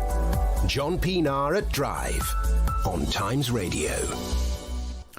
Now, we've been talking on the programme today about the government planning to scrap police and crime commissioners, and they say invest some of the money that's saved in frontline policing. I spoke earlier to Alison Hernandez, who's the PCC for Devon and Cornwall, and she said police and crime commissioners have been lobbying to save money for years. I mean, let's be frank. This is the government's deflection for all of their failures. It's so easy to say let's get rid of a politician because the public would love to get rid of more politicians, but actually they're creating more because they're doing the mayoral model throughout the country. So there's no letting up on the cost of democracy. But this money that they're saying they will save, we could have saved this years ago. We've been lobbying as police and crime commissioners to actually align our elections with other elections when they take place, like council elections.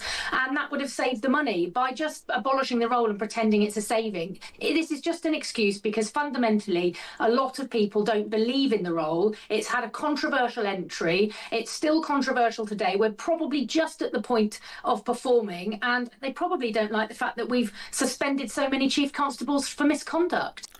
So let's get the thoughts of Sarah Jones, the policing minister. Hello to you, Sarah. Hello. Tell us then, was the creation of police and crime commissioners 12 years ago a complete waste of time and money? I think it had good intentions. Theresa May wanted to increase local accountability and she wanted to push power down away from the Home Office and into our local structures. And that was a reasonable aim. The reality is that the model has failed to live up to expectations. Why has it failed then, Sarah? There are a number of reasons. Firstly, because the public have not taken them to their hearts in terms of the election turnouts, people's recognition of the role of the Police and Crime Commissioner, who their Police and Crime Commissioner is, in the same way that they really have with the mayoral model. I think we all recognise the role that our mayors are playing across the country. We all understand their role, and in fact they have been really effective at speaking up for and representing their local communities. I think the police and crime model just hasn't worked in the same way. Yeah. There are also other issues that we have with the way that the model has played out. I should say to all those police and crime commissioners who, of course, I've spoken to about this, I know that they will be disappointed, and our criticism is not with them as individuals, where many of them have done some really good innovative things. Our criticism is with the model. We are going to be saving £100 million by the end of this Parliament, and we can put more police on our streets as a result. I mean, part of the government argument today is that so few people even know who their local police and crime commissioner is, less than 20%, which is a pretty low figure. And let's assume that is correct according to proper survey evidence. Sarah, whose fault is that? Should there not be public information to make people aware of this post? If you're going to have it and there's a case for it, maybe you should tell people that it's there and doing a job. I think we have tried to do that. I think police and crime commissioners will have great comms people who are trying to get the message out there about the role and the function, who'll be trying to consult with local people about what their priorities are. It just hasn't worked in a way that is effective. And we, as a government, are going to be reforming policing in a more substantial way through the white paper that we will bring out, that the Home Secretary will bring out in the next few weeks.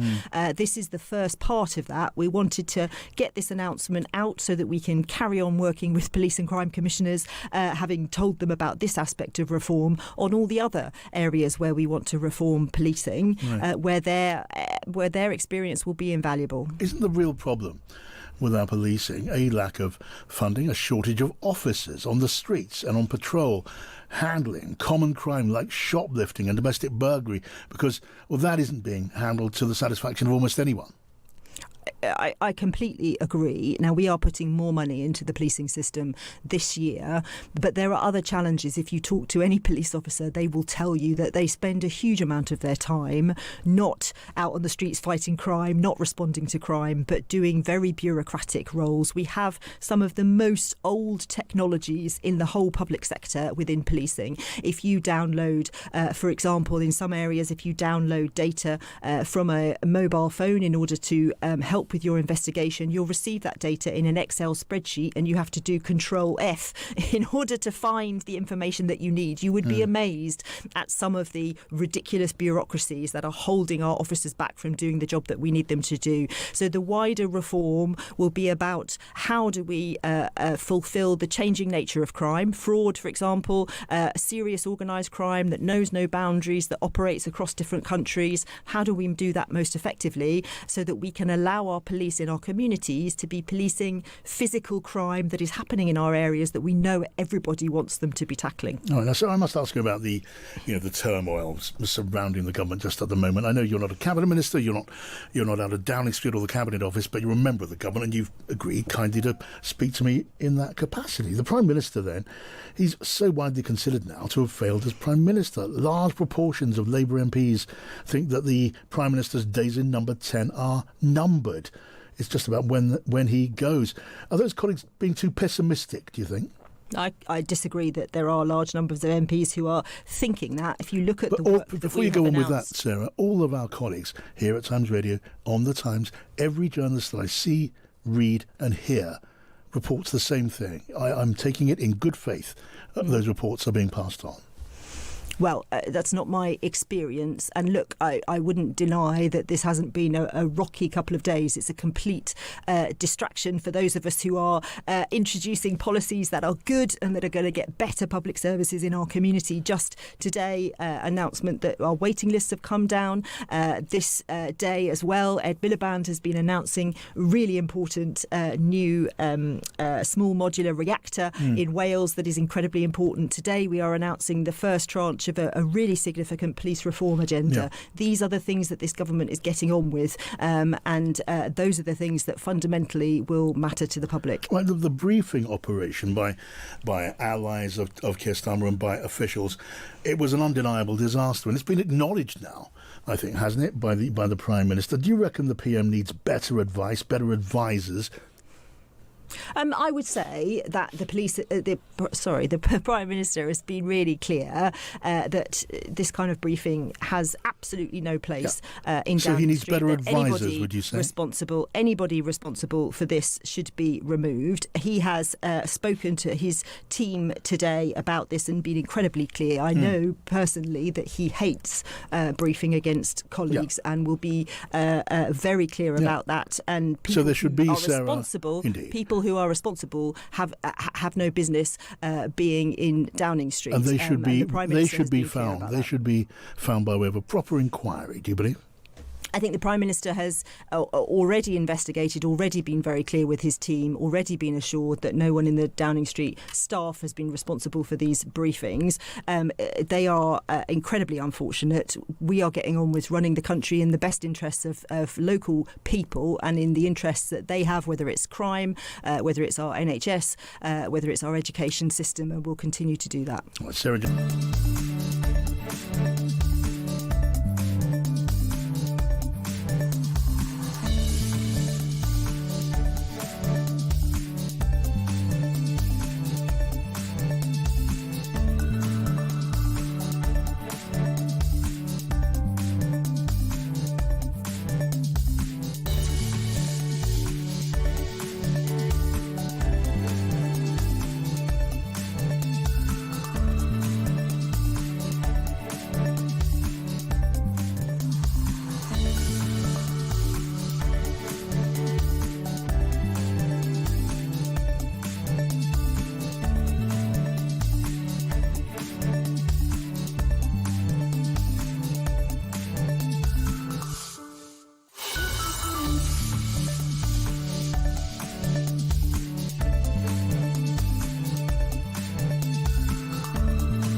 John Pienaar at Drive. The Polling Station with Luke Trill on Times Radio. Hi to you, Luke. Great to see you. Always good to see you. Maybe it feels especially so now because politics is what it is, but it's always what it is. It just, I don't know, it's degrees of wretchedness, isn't it? It's more of the same. Yeah, but more of the same. And the same is awful. So when it comes to if you're looking for stability and calm, there's none of that going on. Should we start with the state of the parties? Yeah, it's interesting. We seem to have reached a new period of relative stability, at least in the numbers, if nothing else. So we've got Reform on 31. We've got Labour on 20, so about 11 points behind. Just behind them on 19, and you've got the Liberal Democrats and the Greens duking it out for fourth place. Liberal Democrats on 14%, the Greens on 12%, so keeping their higher ratings. Stability. Tell me a bit more about what you mean by stability. I mean, Labour's performance in the polls is dire. Have they reached the bedrock? Is that what we're saying? Has Reform reached the ceiling? Is that what you mean by stability? Yeah, I mean, basically, for the past few weeks, we've been having Reform leading by sort of 10, 11, 12 points, sometimes a bit less. We've had Labour and the Tories around or just under 20%. So for now, at least, it appears we've reached a period where there isn't that much movement. But of course, we've had periods like this before, and then something has happened and it's shifted again. And of course, what this polling doesn't take into account are the events of this week, which is the sort of thing that we know from our focus groups, from our polling, that voters really don't like. Yeah, and this next set of numbers, the opposite of reassuring, the profound opposite of reassuring, because infighting in the government, people have seriously noticed it, and these numbers predate the aggravation of the past 48 hours or so. They do. But so we track quite regularly whether you think this government is chaotic or stable, and we're now at the stage where 75% of the public, that's 3/4, think the government is more chaotic. Just 25% think it's more stable. And interestingly, even amongst those who voted for Labour in 2024, half of them say that the government feels chaotic. And this is a particular problem because you'll remember when we were doing focus groups in the run-up to the election, one of the things which people said was, we just want an end to the Conservative chaos in focus groups. That pledge from Starmer of a politics which treads more lightly on people's lives was very popular with people. And yet, 7 in 10 Britons say that the Labour government is at least as chaotic as the last Conservative government. And so, they've got a real problem on their hands.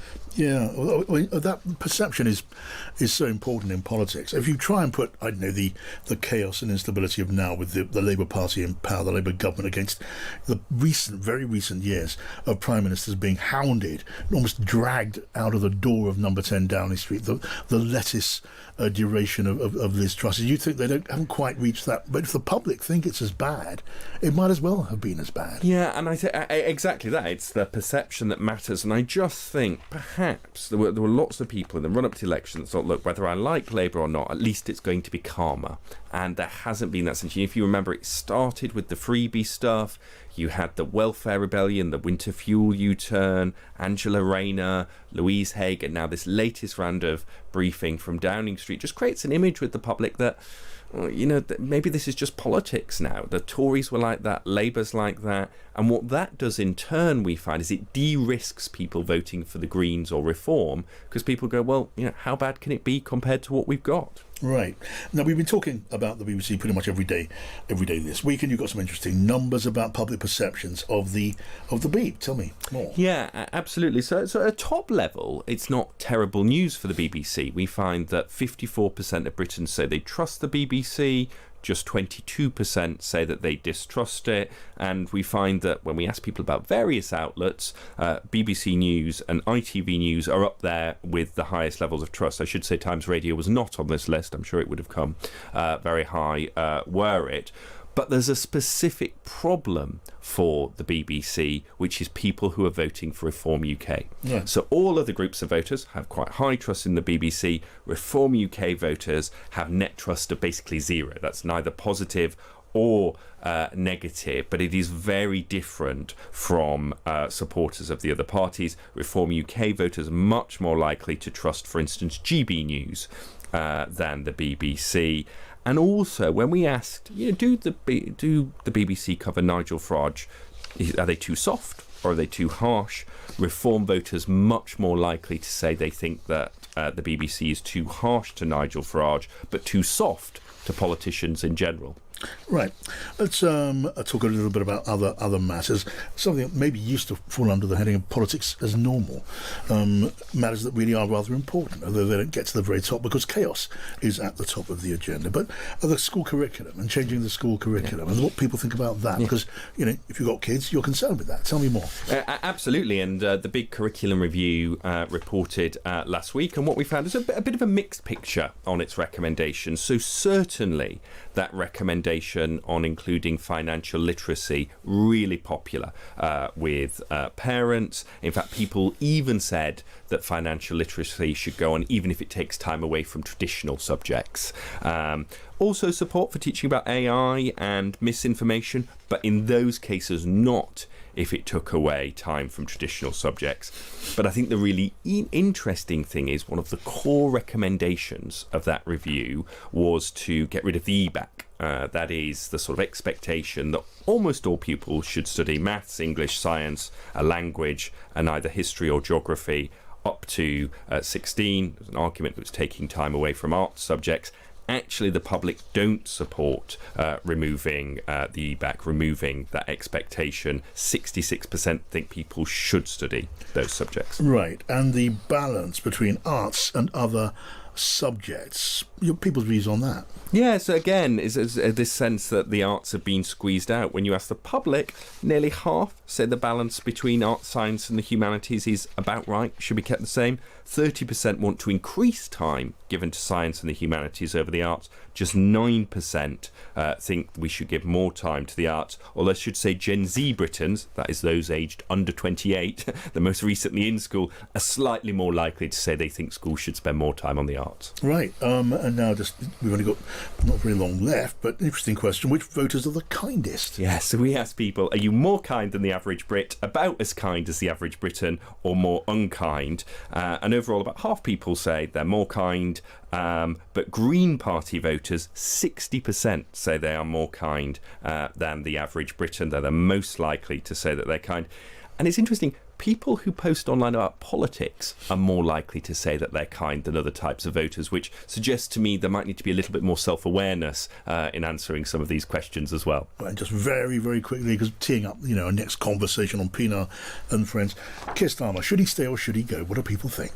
Well, I mean, there's some polling from YouGov out this week which suggests that a majority of the public think that Keir Starmer should go. Labour voters? Labour voters are more split on the question, so still slightly more saying he should stay than go, but a sizable chunk now saying that he should go. And of course his approval rating in our latest polling, -48. Yeah, my goodness me, and only slightly say stay where you are, Keir. And we'll be talking about that. Let's talk again next week. Great to have you with us. Pienaar Friends is coming up. On DAB Digital Radio, online and on your smart speaker.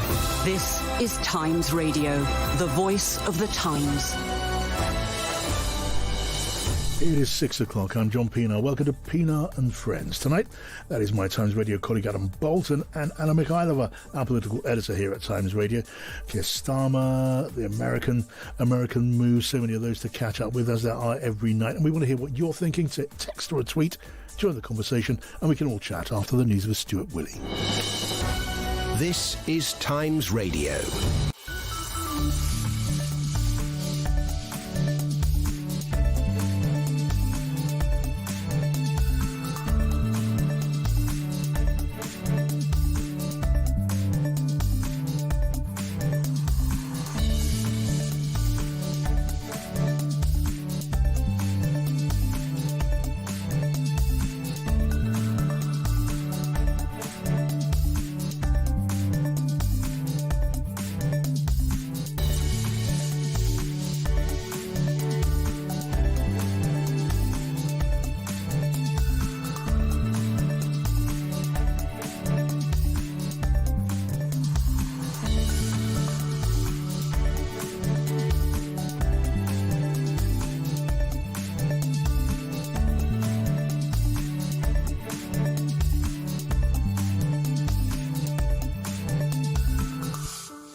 across the UK on DAB digital radio, on the free Times Radio app, online and on your smart speaker.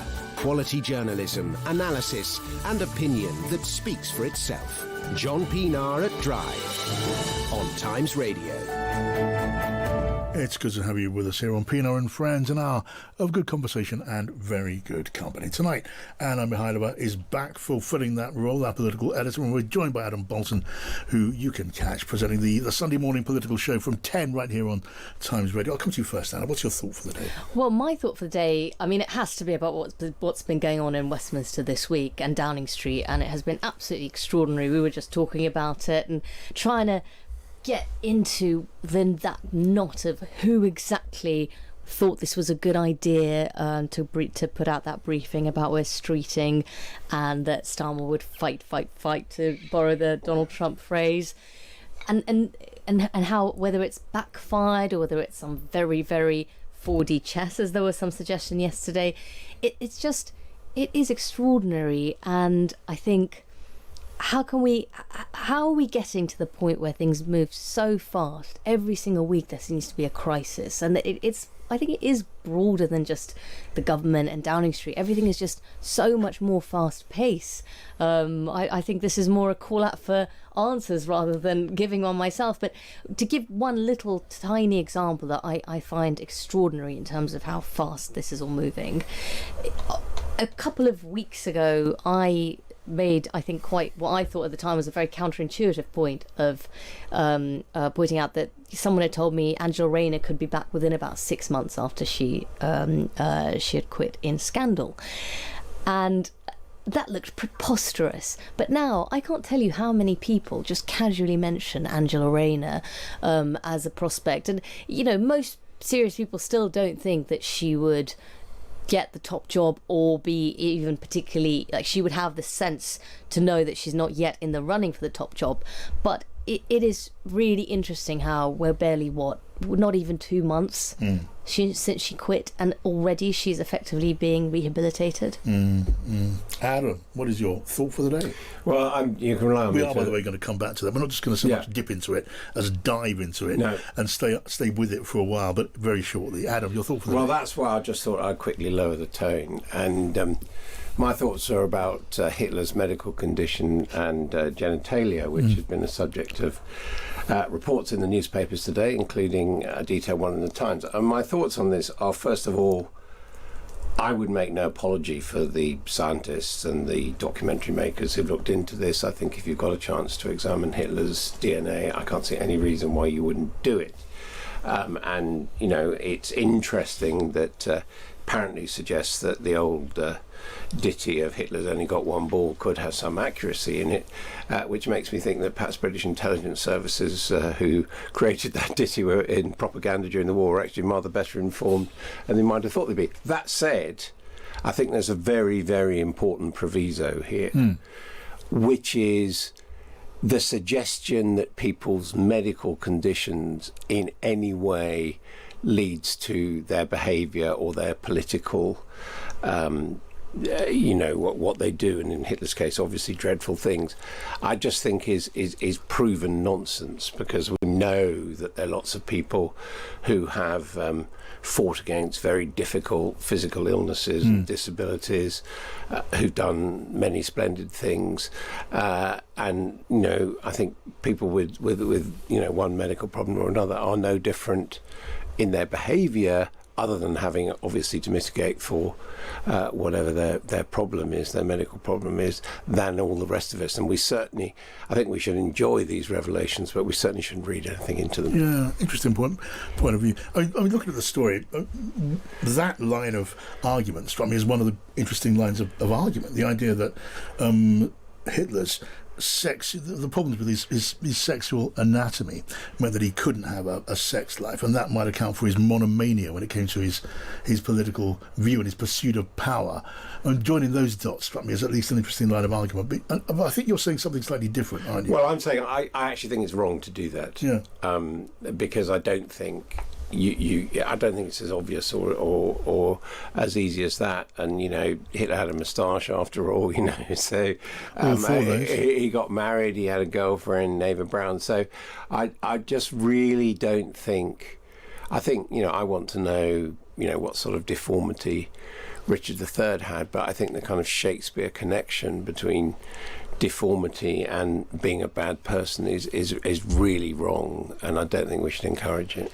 Isn't there a more positive way of looking at the same argument where you instead praise the character? It's about character, isn't it? So those people who have the character to, whatever hand they're dealt, be able to still have go on and do great things and be kind, and other people do not have that character. Maybe we should instead highlight those people, and two things can be true at once. Well, give people extra kudos for overcoming it. Again, I'm not so sure. I mean, I think about people. I mean, Bob Dole, for example, the Republican senator who ran for the presidency. He was a war veteran, war hero, and he was in acute pain all the time. And he had one arm which he couldn't use. And again, I think of, even Jonathan Aitken, for example, who was in an iron lung with polio as a child. I think this is, or Gordon Brown, who was kicked in the head on the rugby field and basically lost the sight of one eye. I think all those, you're quite right, may actually make one think credit to them for their personal story. But what I'm saying is I absolutely hope we reject kind of cause and effect. Can I just say that is the most... That lowering of the tone was the most intellectual lowering of the tone I've ever heard. Yeah. I'm just going to close this with the lines, sort of vaguely knitting it together, which is maybe it's a legitimate a line of inquiry and study to look at the effect that someone's their biology and their physical condition might have had on their psychology, and then also consider how it didn't, how it was overcome. That's about putting together a rounded picture of the effects of biology and psychology and development. Yeah, I think it's a dangerous route to go down. Okay, well, there's your thought, and good to have it. Now we're going to move on to the thought that everyone's having now just about around the place, and that is Keir Starmer, his qualities or lack of them, his future or lack of a future. When we heard him this morning in North Wales, didn't we, after announcing Britain's first small modular reactor, insisting no one from number 10 Downing Street had briefed against the Health Secretary Wes Streeting. I've been talking to my team today. I've been assured that no briefing against ministers was done from number 10, but I've made it clear that I find it absolutely unacceptable. So that sounded pretty clear. The Health Secretary, who had already, remember, earlier on in the week, spoke about being kneecapped by these briefers. He said he was looking to move past the backlash to the briefings. One of the great things about being here in the Northwest today is I can leave all the trivial Westminster bubble stuff behind and instead focus on what we are doing, which is the change the public voted for. And this was the Conservative leader, Kemi Badenoch, saying she thought the government was, distracted. Every single paper yesterday covered this story. So someone was talking, and journalists would not have run it if it hadn't come from number 10. So this is a cover-up. They're trying to sweep this under the rug because they have allowed people to see just how much chaos and disunity there is in government. Kemi Badenoch. And Ed Miliband was on Times Radio Breakfast earlier talking to Kate McCann and Stig Abel. He was, of course, asked why Downing Street had been briefing the press in this way. Oh, I don't know. Search me, Gov. I mean, look, I think it's been an unfortunate 2 days, to put it mildly. But, these briefings happen. They're bad. I'm sure Keir's absolutely furious about it. And I tell you, though, the thing that sustains you in politics through these turbulence, and I have been around a long time, and I remember the Blair Brown briefings, which were actually far worse than this. And what sustains you through this turbulence is mission. That's Ed Miliband's take on it all. And he said he'd been around, he'd seen some of this before. He was right in the inner core of Gordon Brown's time, leading up to his time in Downing Street. And that circle turned hostile briefing, into an art form. So Ed Miliband drawing on that experience as well. He said he knows something about it. There were practitioners of a very high degree of expertise in this particular art. Guys, what do you think? A few days on, I don't know if the dust is settling, people taking stock of where we are. Where does this now leave the Prime Minister, do you think, in that relationship with his party? Anna? I mean, where does it leave his relationship with his cabinet, I would say, when you have had this situation with one of his most senior members of cabinet, and now, of course, he is personally trying to say that this briefing didn't come from Number 10, and trying to put it to bed. And I do think the feverish crisis within Westminster and the Westminster bubble, as it is a Westminster bubble story, is over on this. But there is an erosion of trust and an erosion of respect both between MPs and the centre. And I think within the cabinet too, when you have this situation, it is absolutely extraordinary to have Wes Streeting sent out, frankly, to the wolves on the broadcast round by people who would have known he was going out there, and whoever they were making those briefings. And it's only because he is a very nimble and seasoned communicator that he managed to arguably turn that into an advantage. He responded extremely well, but that's not to say that they didn't. I mean, that really was something to do that, and to do that before he was about to go and talk about waiting lists, actually delivering things in the NHS that he has been trying to land as messages with the voters. One of the biggest concerns from MPs is there is not enough focus from the government on things that are actually happening, and they argue that there are enough decent things to talk about. Like today, the Police and Crime Commissioner announcement that they're scrapping it. I mean, a lot of Labour MPs really like that announcement. They are very, very happy with this. It's something they've campaigned for a while. So they want more of this, but they want more noise about that. I just, I think the Blair Brown analogy, and Adam will be able to speak much more on that authoritatively, but of course, having read about the famously vitriolic nature of those briefings and that level of high-level backstabbing, maybe it wasn't as bad yesterday and this week, but Ed Miliband himself made the point that you need that vision and you need that mission in government, and what Blair Brown both had was that very strong sense of mission and where the government was going and what they wanted to do with the country. And the main criticism of Keir Starmer is, even over a year into the job, he doesn't yet know what his vision for Britain is and what he wants to actually leave this country as, having been, whether a one-term prime minister or two-term, whatever his ideal is. What does that vision look like? It still doesn't seem clear. Yeah, I suppose the material damage is that what was bouncing around inside the Westminster Village and inside the bubble for a good long while now is now common currency outside. All people are hearing is talk of the Prime Minister not being up to the job, having lost the faith of his MPs, being on borrowed time, not having a vision, not being able to communicate a vision, even if he had one.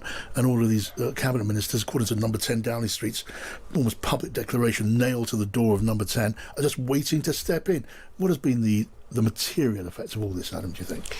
Well, I have to say I'm totally perplexed by the whole thing, because I think the only conclusion one can draw from this, wherever you decide to come from, is that the Prime Minister and Number 10 don't know what they're doing. I mean, it just is a total mess. Now, a lot of people have been saying that altogether, and I think that's the conclusion the public will draw, and if they are paying attention at all, that will, as Anna says, just demoralise the public about mainstream government. But I just make 2 points. One, I agree with Anna entirely that Wes Streeting has come very well out of this. So if the intention by anybody was to do him in, that's completely misfired. And we've also got the point now that Owen Jones, the sort of left-wing conspiracy theorist, is actually saying, nah, that was the plan all along. It was people who only saw Starmer as a stepping stone to get Wes Streeting in. And now he's lined up. Well, I think that's probably a conspiracy too far. But the real thing that totally bemuses me today is last night, as I understand it, the Prime Minister spoke to Wes Streeting and apologised for the briefings. An apology is not the same as saying sorry. An apology is taking responsibility for something that has been done by people on your behalf. And then today we get a counter briefing from Downing Street saying, oh no, we had nothing to do with it. So it can't be both. and it just seems to me that I don't know what the truth of it is, but the messaging is completely confused because they are contradicting each other. Yeah, I mean, that is a very fair point, Anna, isn't it?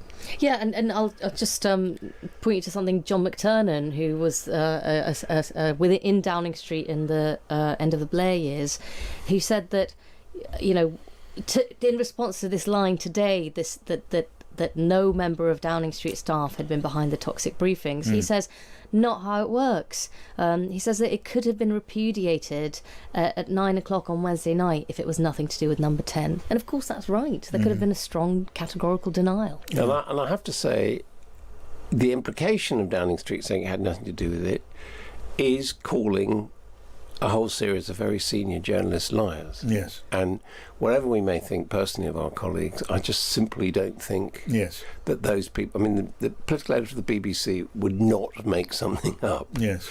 And nor would Pippa Creero or Patrick or whatever. I mean, it's just not their job to do that. It's not in their DNA. And now they're being told that at a late stage, after this story's run all week, that they're liars. Again, that seems to me to be, you know, both offensive and incompetent. Yeah. And for the Prime Minister to make a statement like that, a short terse, he didn't spend any time on it when he was out in Wales speaking, to make a statement like that, as categoric as that, and for it simply not to be believed around Westminster. And one presumes, you know, this sort of contagion spread beyond the Westminster bubble quite a long way by now, widely not believed. That's not good for the Prime Minister's authority. He's also a guy who built such appeal as he has on being straight, on being not like the last lot of deceivers. And now, you know, a public who are ever keen to be as cynical as they can be are just going to carry on being as cynical as ever, and maybe more. Yeah, and I think, you know, the other slightly bizarre thing is, I think it's always very... it's tricky to speculate on people's sources because almost always that speculation is wrong. But for him to come out and say no member of Downing Street staff, I mean, the number of staff in actual Downing Street technically is a lot. It's a lot of people. So has he really spoken to every single member of staff in Downing Street? The ones who brief, you know, political editors in this kind of organised way, that's a fairly limited number, isn't it, in number 10? Well, a good journalist has lots of different contacts, and the best kind of contacts don't contact anyone. But generally speaking, if you're a senior person, a political editor, I mean, I know because I did it for 25 years, and a story emerges and you want to check it, your first call is to number 10. And the stories and the comments that were made subsequent to that were basically standing up the original thing, which suggested to me that whoever they spoke to in number 10 did not say, oh, this is a load of rubbish, or we're not going to commit on it. I mean, that's just the way it works. And they certainly coordinated putting out this thing that Keir Starmer would fight, which, don't forget, is a new line, because within all of the backbench speculation, there's been this theory that's had legs for a long time. This sort of, I've always thought of it as wishful thinking, that the Prime Minister, when he saw how badly he was polling at some point, would do the decent thing and step aside. I mean, there are a lot of MPs who have thought that for a while. Effectively, it would give them the easy way out. And this was a strong way of saying, no, that's not the case, don't think that. Yeah, but the stock normal answer is no, don't waste your time with all of this stuff. We're getting on with governing the country, dealing with the problems and the concerns of ordinary people, not this flim-flam in SW1. And what they said was exactly the opposite, and everything picked up a momentum like a tidal wave after that, and the effects are not going to go. We're going to keep on talking about it because we talk about this stuff because that's what we do. And I think a lot of people, as I've been discussing, are also very interested to the cost of the Prime Minister and his government. This is Pienaar and Friends. Adam Bolton's here, Anna Mihailova's here on Times Radio.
John Pienaar on Times Radio.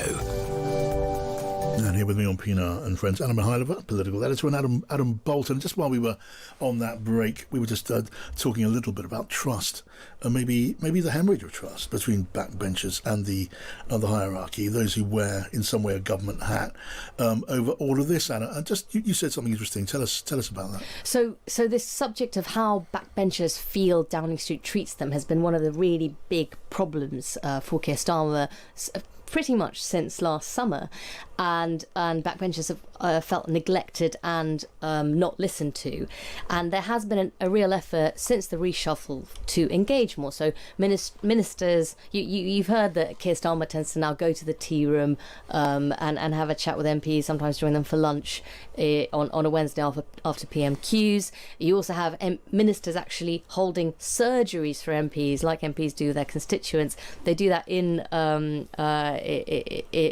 Parliament, where they can come and ask them any question on their brief. So there's a real effort, and Jonathan Reynolds as Chief Whip again is well liked and has been putting in those trying to reach out, trying to improve relations. But I heard something today from an MP who said that they know of examples of fellow Labour MPs who are now they don't trust.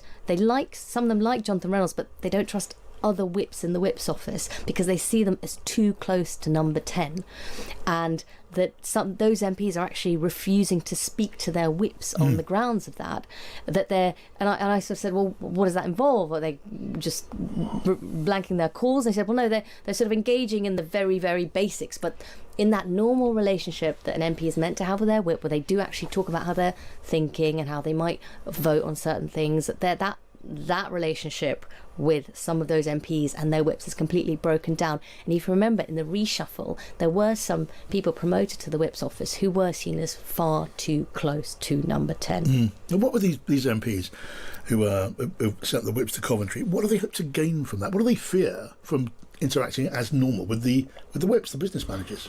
I think it's a real paranoia. I mean, MPs have a lot to fear, don't forget, from this number 10, because there's been a record of taking really firm action against so-called any MPs who are seen as rebelling too much. Remember when Rachel Maskell and certain other MPs lost the whip over welfare cuts?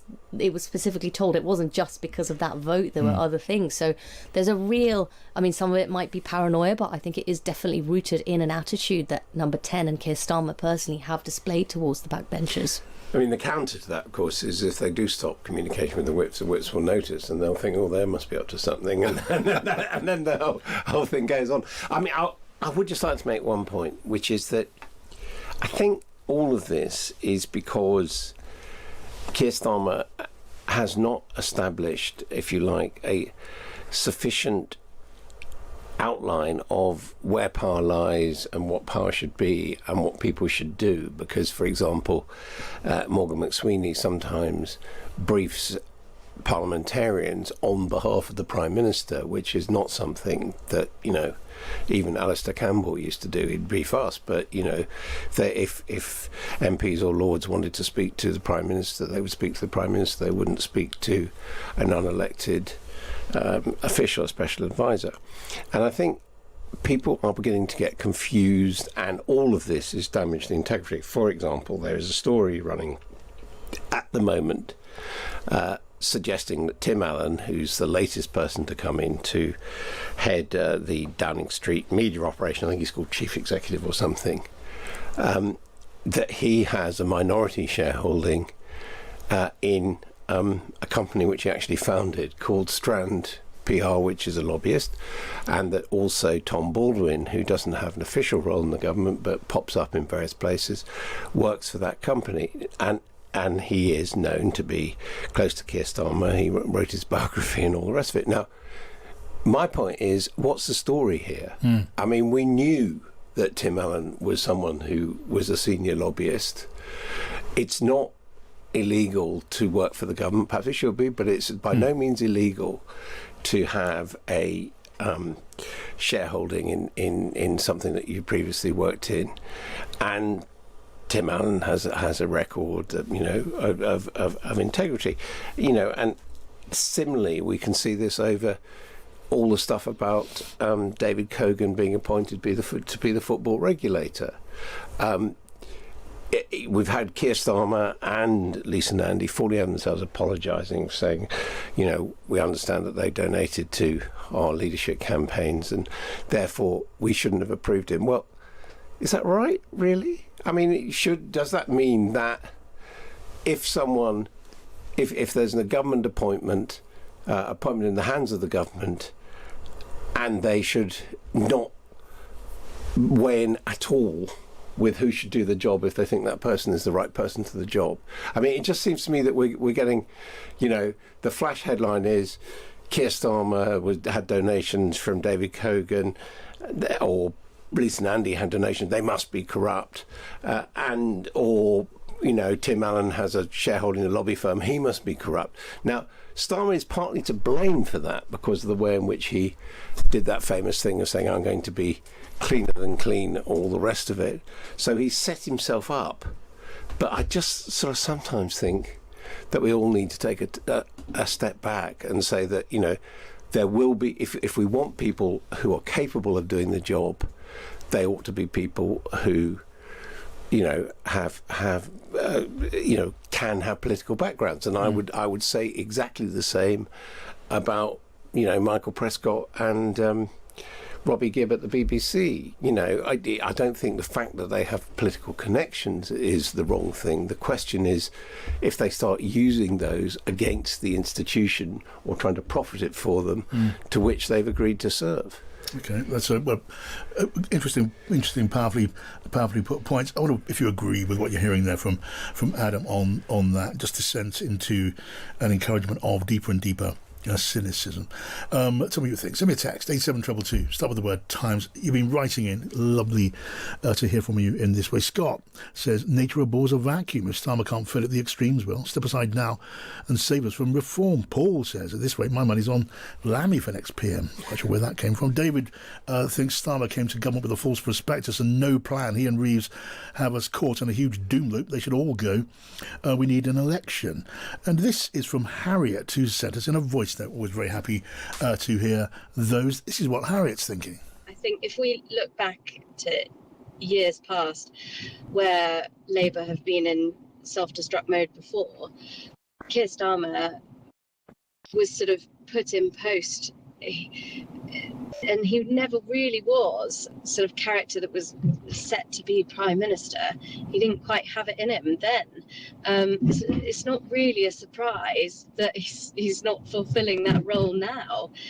He is the best of a bad bunch, quite literally. And it's only the fact that there hasn't been enough candidates or serious people around to take on the mantle. So I think Labour seem slightly rudderless at the moment. So Harriet, an unhappy but unsurprised customer. Thanks, Harriet, for sending those thoughts in. Do keep them coming. Let's just hear from Kate, who's taking over at 7. Hello, Kate. Yeah, the big question remains. Keir Starmer seems pretty confident that that the leak did not come from within Number 10. Why doesn't he just tell us where it did come from then? Again, we're left with one overarching question. It's not the China spy case this time. It's this. Where did the leak come from then? And how can you be so sure that you won't get it again? Politics' shortest ever inquiry today into this. We know Keir Starmer's satisfied, but we'll be talking about where this goes from here, really, for the Prime Minister. One other big guest to mention, and that is Neil Shearing. He is the Group Chief Economist at Capital Economics. He's written a book called Fractured Age, and it focuses on the world dividing into two giant economic blocks. So it isn't that we are going to be inward facing, America leading the way. There'll still be as much trade volume throughout the world as there ever was, but there'll be two giant economic blocks dominating it, and it'll be product specific. And he goes into his reasons. We also have a fascinating conversation actually about Rachel Reeves. All will be revealed after 9:30. Really? That is it's Neil another one of Shearing. those teasers. Well, John, we've got to keep people listening for another 3 hours, haven't we? Oh, they gravitate to you anyway. All right, Kate, looking forward to Thanks, coming in at 7. We're going to go stateside after the news. We're going to be talking about the American perspective of the BBC story. We'll be talking about the shutdown, that long shutdown of the federal government, which is now coming to an end. What does the fallout look like? Who's going to be the winners and the losers from that? Is this going to be another one of those defining moments in America's so turbulent politics? We'll get into that here on Pienaar and Friends after the news at 6:33 with Stuart Willey.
Across the UK, on DAB digital radio, on the free Times Radio app, and on your smart speaker, John Pienaar on Times Radio.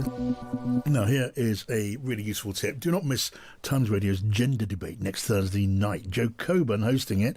She's going to be exploring the huge medical and ethical questions about trans rights, women's rights, and the well-being of children who question their gender. The leading feminist, Helen Joyce, is going to be debating this with Helen Weberly, who facilitates hormone treatment for children and adults, and who want to change gender. It's a live debate. It's here on Times Radio and on Times Radio YouTube channel next Thursday evening at 9 o'clock. Now, we will cross stateside and say hello to Sarah Baxter, the director of the Mary Colvin Centre for International Reporting. Sarah, hi, welcome back to the programme. Hello, John. Good to be here. It's great to have you here. So, should we talk a bit about the BBC? Seems spending quite a lot of time discussing the BBC this week, and so we're going to carry on with that just for a little longer. The deadline is tomorrow for President Trump's demand to the BBC to retract that Panorama documentary, which they say was fake news, which they say falsely implicated him in an insurrection on January, that famous January the 6th.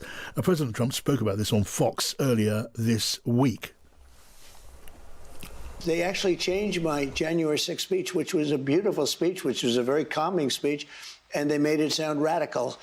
And they actually changed it. What they did was rather incredible. They're showing me the results later on, the results of what they did, how they butchered it up. But tonight you are saying to our viewers that you will go forward and file a defamation lawsuit against the BBC. Well, I think I have an obligation to do it because you can't allow people to do President Trump there. Well, I spoke just a short while ago to Roger Mosey, the former head of BBC TV News. He had this to say about pressure on the BBC. I have some minor experience of dealing with Donald Trump in that when I was acting director of BBC Television in 2012, he tried to stop us broadcasting a programme called You've Been Trumped about him. And I had at one point, I was going around my local supermarket with Donald Trump's lawyer from New York shouting in my ear and threatening all sorts of consequences. And the Trump Organization demanded that I be fired. And we didn't give in. We did broadcast the programme, but we did that again after taking legal advice very carefully. So you have to get the legal advice, but then when you've got the right legal advice, be firm if that's the right thing to do. Right, so what will the BBC's chairman, Samir Shah, put in that letter to Donald Trump, which has to be in by tomorrow? Sarah Baxter, there in the States. I'm looking at it from where you are, through the eyes of Donald Trump, as far as that's possible, in the White House. What will he want? What would he be expecting and demanding in that BBC letter, Sarah? Well, he will be expecting a pretty big grovel because he loves to have people scraping and bowing down to him. And I think Samir Shah is probably ready to make it a pretty fulsome apology. Of course, Donald Trump is exploiting the situation by implying that speech, he's literally been calling it a perfect speech, as if it was blissfully moderate in tone throughout, which, of course, we know not to be the case. But, you know, the other thing, John, that I have to stress is that it's very naive, I think, of British commentators, who I've been reading quite a lot of in recent days, to expect that what's really going to happen is that this case is going to go to court. It's not going to go to court if the example of ABC News and CBS News is anything to go by. It's more in the nature of a shakedown, which is this troublesome lawsuit will go away if you pay me a smaller sum. You know, it could be 10 million, 15 million, 20 million, something to make Donald Trump feel satisfied, his ego massaged, and go away. But otherwise, he might try to make life difficult for the BBC and the companies that, like BBC America, part of AMC here, that broadcast in the States. I'm sure there are other ways that he'll be able to put the squeeze on the BBC, or certainly I imagine that's what he'll be looking to do. Yeah, I mean, Roger Mosey, when I spoke to him earlier on, was talking about relying on facts and relying on the law. He argued the BBC should rely on the fact that, yeah, they got an edit wrong in this Panorama documentary, own up to that, say sorry for that. But if you're in American law, as vaguely understand it, you need to prove malice and you need to prove damage. And the argument could be, where's the damage and where's the malice? This was not a deliberate attempt to hurt the president in the way the president claims to have been hurt. Adam?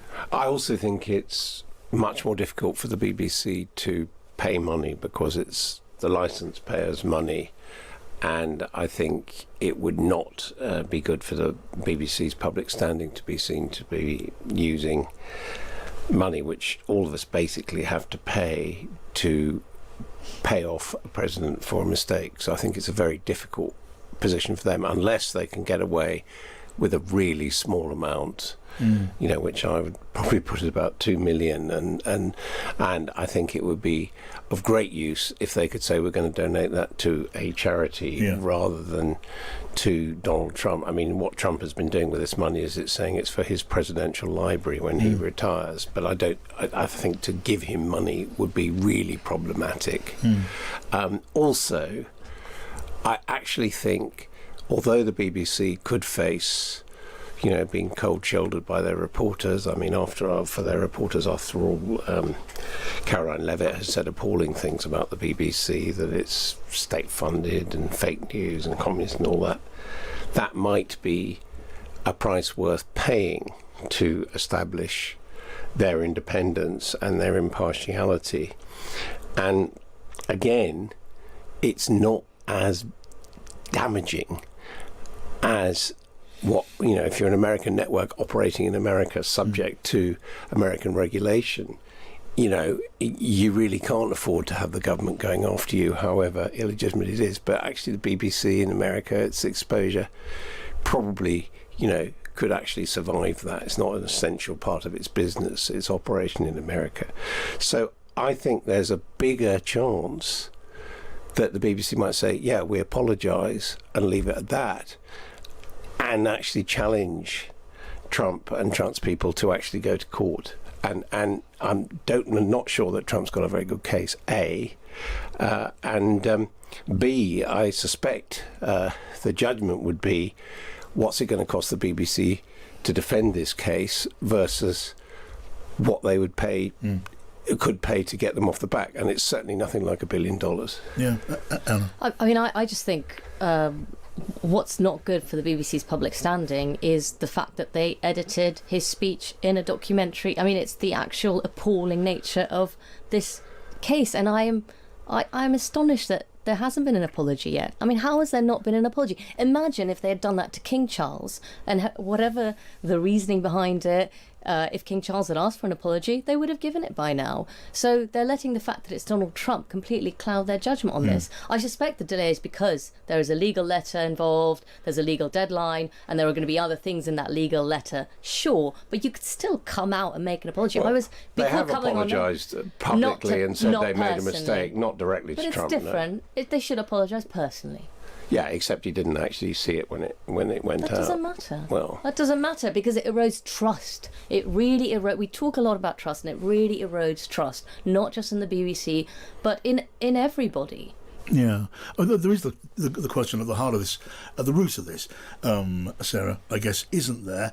It is what if, yes, the clip was misleading. It depicted without any sort of production device to show this were two different parts of a speech at different moments. I mean, that was so. And so what was seen and heard on screen in the documentary was not precisely what was said, and the fact that it was edited was not apparent, so there was misleading about at that moment in that edit on that programme. But beneath all of that, there's the sort of underlying message of the whole thing, which is that Donald Trump was responsible for inciting an insurrection. If it does go to a court, does that then not mean, Sarah, that that question will have to be relitigated? In other words, like a rerun of the congressional inquiry? Well, that would be awkward for Donald Trump, and that's why I don't think it's going to happen. So perhaps the BBC can get away with playing hardball. I don't think I'm quite as complacent as Adam is about the BBC's interests in America. I mean, BBC America's pretty popular on AMC, which paid quite a lot of money to broadcast it. And I'm sure it does collect revenue from that. I haven't seen the exact figures, but it is quite a successful thing over here. And I'm sure there are ways that Trump can try and hint that he can leverage some of the BBC's interests in America. We'll have to see. But it is true that I think Donald Trump would not like January 6th to be relitigated in any way that's unfavourable to him. At the moment, the BBC's gaffe, which was an editorial gaffe, has enabled him to run a coach and horses through the truth of what happened on that day, and which he has been doing 4 years, by the way, and is constantly harping on about. And we don't know that he's going to seek a third term. Of course, he keeps blowing hot and cold on the subject, hates being seen as a lame duck.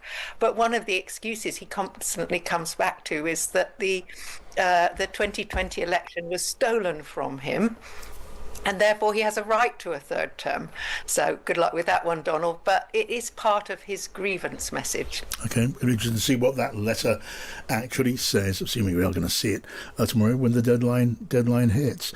If you can stay with us, Sarah, I'm keen to get your take and talk to you a little bit about the reopening of the government after a number of Democrats, is it eight of them or so, have voted with the Republicans to reopen the government. They could not stand, they say, to see millions of Americans suffering from deprivation of those food stamps so important to their lives. It was a test of will, and those Democrats, or enough of them, blinked. But what will be the political fallout? Let's talk about that in just a minute. This is Pienaar and Friends on Times Radio.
John Pienaar on Times Radio. And here with me on Pienaar and Friends, and I'm behind our political editor Adam Bolton and Sarah Baxter from the Mary Colvin Centre for International Reporting over in America in New York. Tell us, just sum up your thoughts on the end of the shutdown, the government shutdown, longest shutdown for a very long time, Sarah. The recriminations are going to go on for a very long time. It was the Democrat side, or enough of them, that blinked on all of this, and that's caused a lot of resentment among their Democrat Party colleagues. And Donald Trump is treating it as an absolute triumph for him and the GOP. How do you weigh up that fallout? Who's come out ahead at this stage? Best thing that ever happened to the Democrats is the end of the shutdown at this moment, in my view. And those senators who are getting a lot of manure pelted at them as a result of their actions are really just, taking the blame for doing the Democrats an awful lot of good, because Thanksgiving was looming. People were panicking about the flights, how they were this is the biggest travel day of the year in America, comes towards the end of this month. People were going without food stamps. Federal workers were really suffering and going unpaid. And in the end, the Democrats would have got it in the neck for continuing the shutdown. Instead, Congress has reopened, and guess what? Nobody's talking about the shutdown anymore. They're all talking about the Jeffrey Epstein files. And once more, Donald Trump is under pressure. So he can say what he likes. At the moment, the Democrats are winning this one. And if the Republicans do go ahead and do not renew some of the subsidies for the Affordable Care Act on health, and people's health premiums leap up in January, people will remember that this is what the Democrats tried to prevent and what the Republicans insisted on proceeding with. And so I think they're in for a rough ride, the Republicans, that is, and the Democrats are kind of sitting pretty. Sarah, that's a pretty good analysis, but it's also fair to say, isn't it, that the sort of people who are activists for Mandami, for example, people, radical New Yorkers are pretty angry with the Democrats. They feel that Trump was on the ropes already and that he's been given ground. So it's maybe the right thing for the Democrats to do, but it's also split the party a bit, hasn't it? Oh, yes, it definitely has. And you're quite right about that, Adam. And, there's a lot of sort of performative outrage going on. But those New York radicals have the satisfaction of welcoming Zoran Mamdani into their ranks as His Honor, the mayor of New York, from January 1st. And I think that, they're feeling pretty happy at the moment as well. They just like to whinge. And medical cover, medical insurance, that's the next big massive crunch, isn't it, Sarah? Because, that crunch is going to come really quite soon. As it is, Americans relying on subsidies for their health cover, they're seeing those bills double and triple by the end of the year, not that much further ahead. After the midterms, we're looking at Medicare, and then you can see more big increases, but that's after the midterms. There's going to have to be this next upheaval very soon, in a matter of not very many weeks, and there will be more fallout from that. There's also got to be, by the way, another vote, hasn't there, on the question of money to keep the government going. Oh, absolutely right. In fact, these government shutdowns are now they seem to happen every few months. It's quite hard to sort of keep pace with. So, we've only got a sort of temporary extension. It wouldn't surprise me to see the Republicans cave at the last minute on these health subsidies, because they are under pressure. They didn't perform well in these recent elections. The midterms are coming up, and Donald Trump is getting it in the neck for inflation and concentrating too much on foreign affairs instead of what he promised, which was the US economy. So, we'll have to see how this plays out. But it's not an easy time at the moment to be Donald Trump for once. I'm not quite sure. Maybe you can explain it to me. The thinking on the Republican side and in the White House when it comes to the impact of the squeeze on medical health insurance, and for that matter, when it comes to Medicare, which, as I say, I know is after the midterms. How can that work to the benefit of the Republican Party? Well, the Republicans have always thought that the Affordable Care Act was something terrible, and that somehow it's all Obama's fault for making medical insurance expensive, when in fact he did make it more affordable. But premiums are high. And, do you remember the outrage? I mean, literally, the chief executive of United Healthcare got shot, and some people celebrated because they felt that American health insurance was so, capricious and expensive and hard to obtain. There are always exemptions for this and that you think you're owed, and all, you have to battle bureaucracy every time. I've had to do that myself.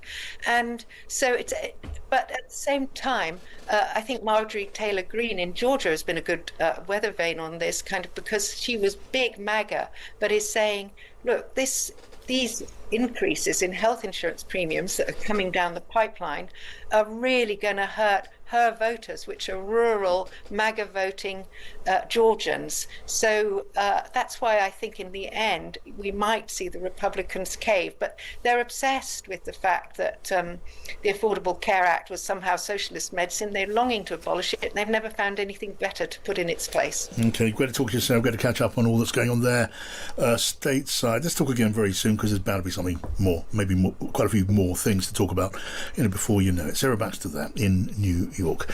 Guys, we've only got a few more minutes before the end of the show. I want to do what we've been doing. You guys did it earlier on, I think. This, we'll find a name for it, but it's a prediction slot. The crystal ball slot. The crystal ball slot, and we're looking for predictions which are maybe a bit surprising, which are always good to get, maybe a little bit counterintuitive. So it's not an easy, but it's a little bit of a hospital pass. But I'm going to pass it now. Anna, your counterintuitive or surprising prediction? Well, I'm going to go back to the beginning of my thought for the day as well and say, contrary to the narrative right now that Angela Rayner will be a kingmaker or she'll be a return as a deputy, I think she will very much run for leader when that happens. Right. Would you go along with that one? Possibly. I do think there is a question of timing. Yeah. I'm sure she hasn't lost her ambition. My prediction is actually similar, but not about Angela Rayner, which is I think one person other than Wes Streeting who's had a very good week in the cabinet is Lisa Nandy. Now, Lisa Nandy has been widely criticised because she's made it clear, I think, that her work rate should give second place to her wanting to be in her constituency in Wigan, and also to her young children. But this week she's had two hot potatoes to deal with, one the BBC, and the other the charges about cronyism with the appointment of the football regulator. And I watched both her performances in the House of Commons, and she was assured on it and managing to be friendly, not antagonistic towards the opposition. And I think about 10 years ago, I wrote a column for the Sunday Times saying that possibly Lisa Nandy might be the future of the Labour Party. Well, since then, as I say, she's rather receded into the background. But I think Lisa Nandy, in a quiet way, is one to watch, and she's less, if I can put it this way, rackety than a lot of the other Labour women. Careful. Jess Phillips, Angela Rayner, Louise Hay, all the rest of it, and that actually I think could be an asset in the future when it comes to the feeling in the Labour Party that it's time for a female leader. Let's just keep that in the mix just for a minute. I mean, we all watched, and I certainly watched Lisa Nandy with her contributions this week in the House when she was being the government in reply to the BBC. She was as fulsome as she could have been in support of the BBC and what the BBC... Which was quite a brave thing to do. It went down extraordinarily well on her own benches as well. And also, I think she enjoyed that role because it was actually in keeping with her own convictions. I think even though the renewal of the BBC Charter in some ways is going to be fantastically politically controversial, it seems to be a fantastically controversial challenge she's quite keen to take on. And she does. I mean, I do sort of think that she is an extraordinarily good communicator. So I think she has a kind of authenticity about her when she talks about her Wigan and her experience and all that sort of things. And I think a lot of people will find that on the Labour side really rather appealing. You're nodding, Anna, are you agreeing? Well, I think it's been surprising at how little she has been used so far. I think a lot of people in Westminster see that side of her, and Labour members and supporters similarly. But I would just say that if listeners are intrigued by Adam's analysis, and I'm sure you are, then you can actually, I believe, tune in to News and Andy tomorrow at breakfast at Times Radio. And there you go. So there you go. Well, let's see do how that. she performs Part tomorrow. of what we're here for. Let's just give our own output a bit of a pump. Lisa and Andy on breakfast tomorrow, presumably around 7:00. That's a normal spot for cabinet. I'll certainly be listening to that, and I'd recommend that you do too. I'd recommend that anyway, because it's always a very good idea. Anyway, Anna and Adam, I'll thank be you there so much. too, And doing you're the going to be rear there guard. too, sort of coming in afterwards and saying that's what all that was about, decoding and all the rest of it. So look forward to Anna too on breakfast. That's it for us. That's it from me this week. I'm back next week tonight. Emily Leahy was our producer and Isaac Marley, our technical operator, and Kate's up next here on Times Radio.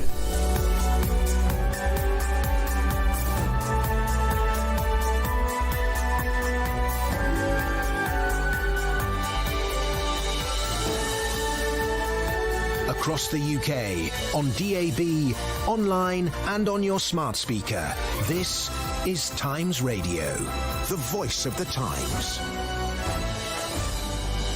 Thanks, John. Have a great weekend. It is 7:00. This is the evening edition with Kate Borsay. Coming up... I will absolutely deal with anybody responsible for briefing against ministers, cabinet ministers or other ministers. I've always said that's the standard that I expect. Keir Starmer there, who has stood by Morgan McSweeney, his chief of staff, today. He attempts to draw a line.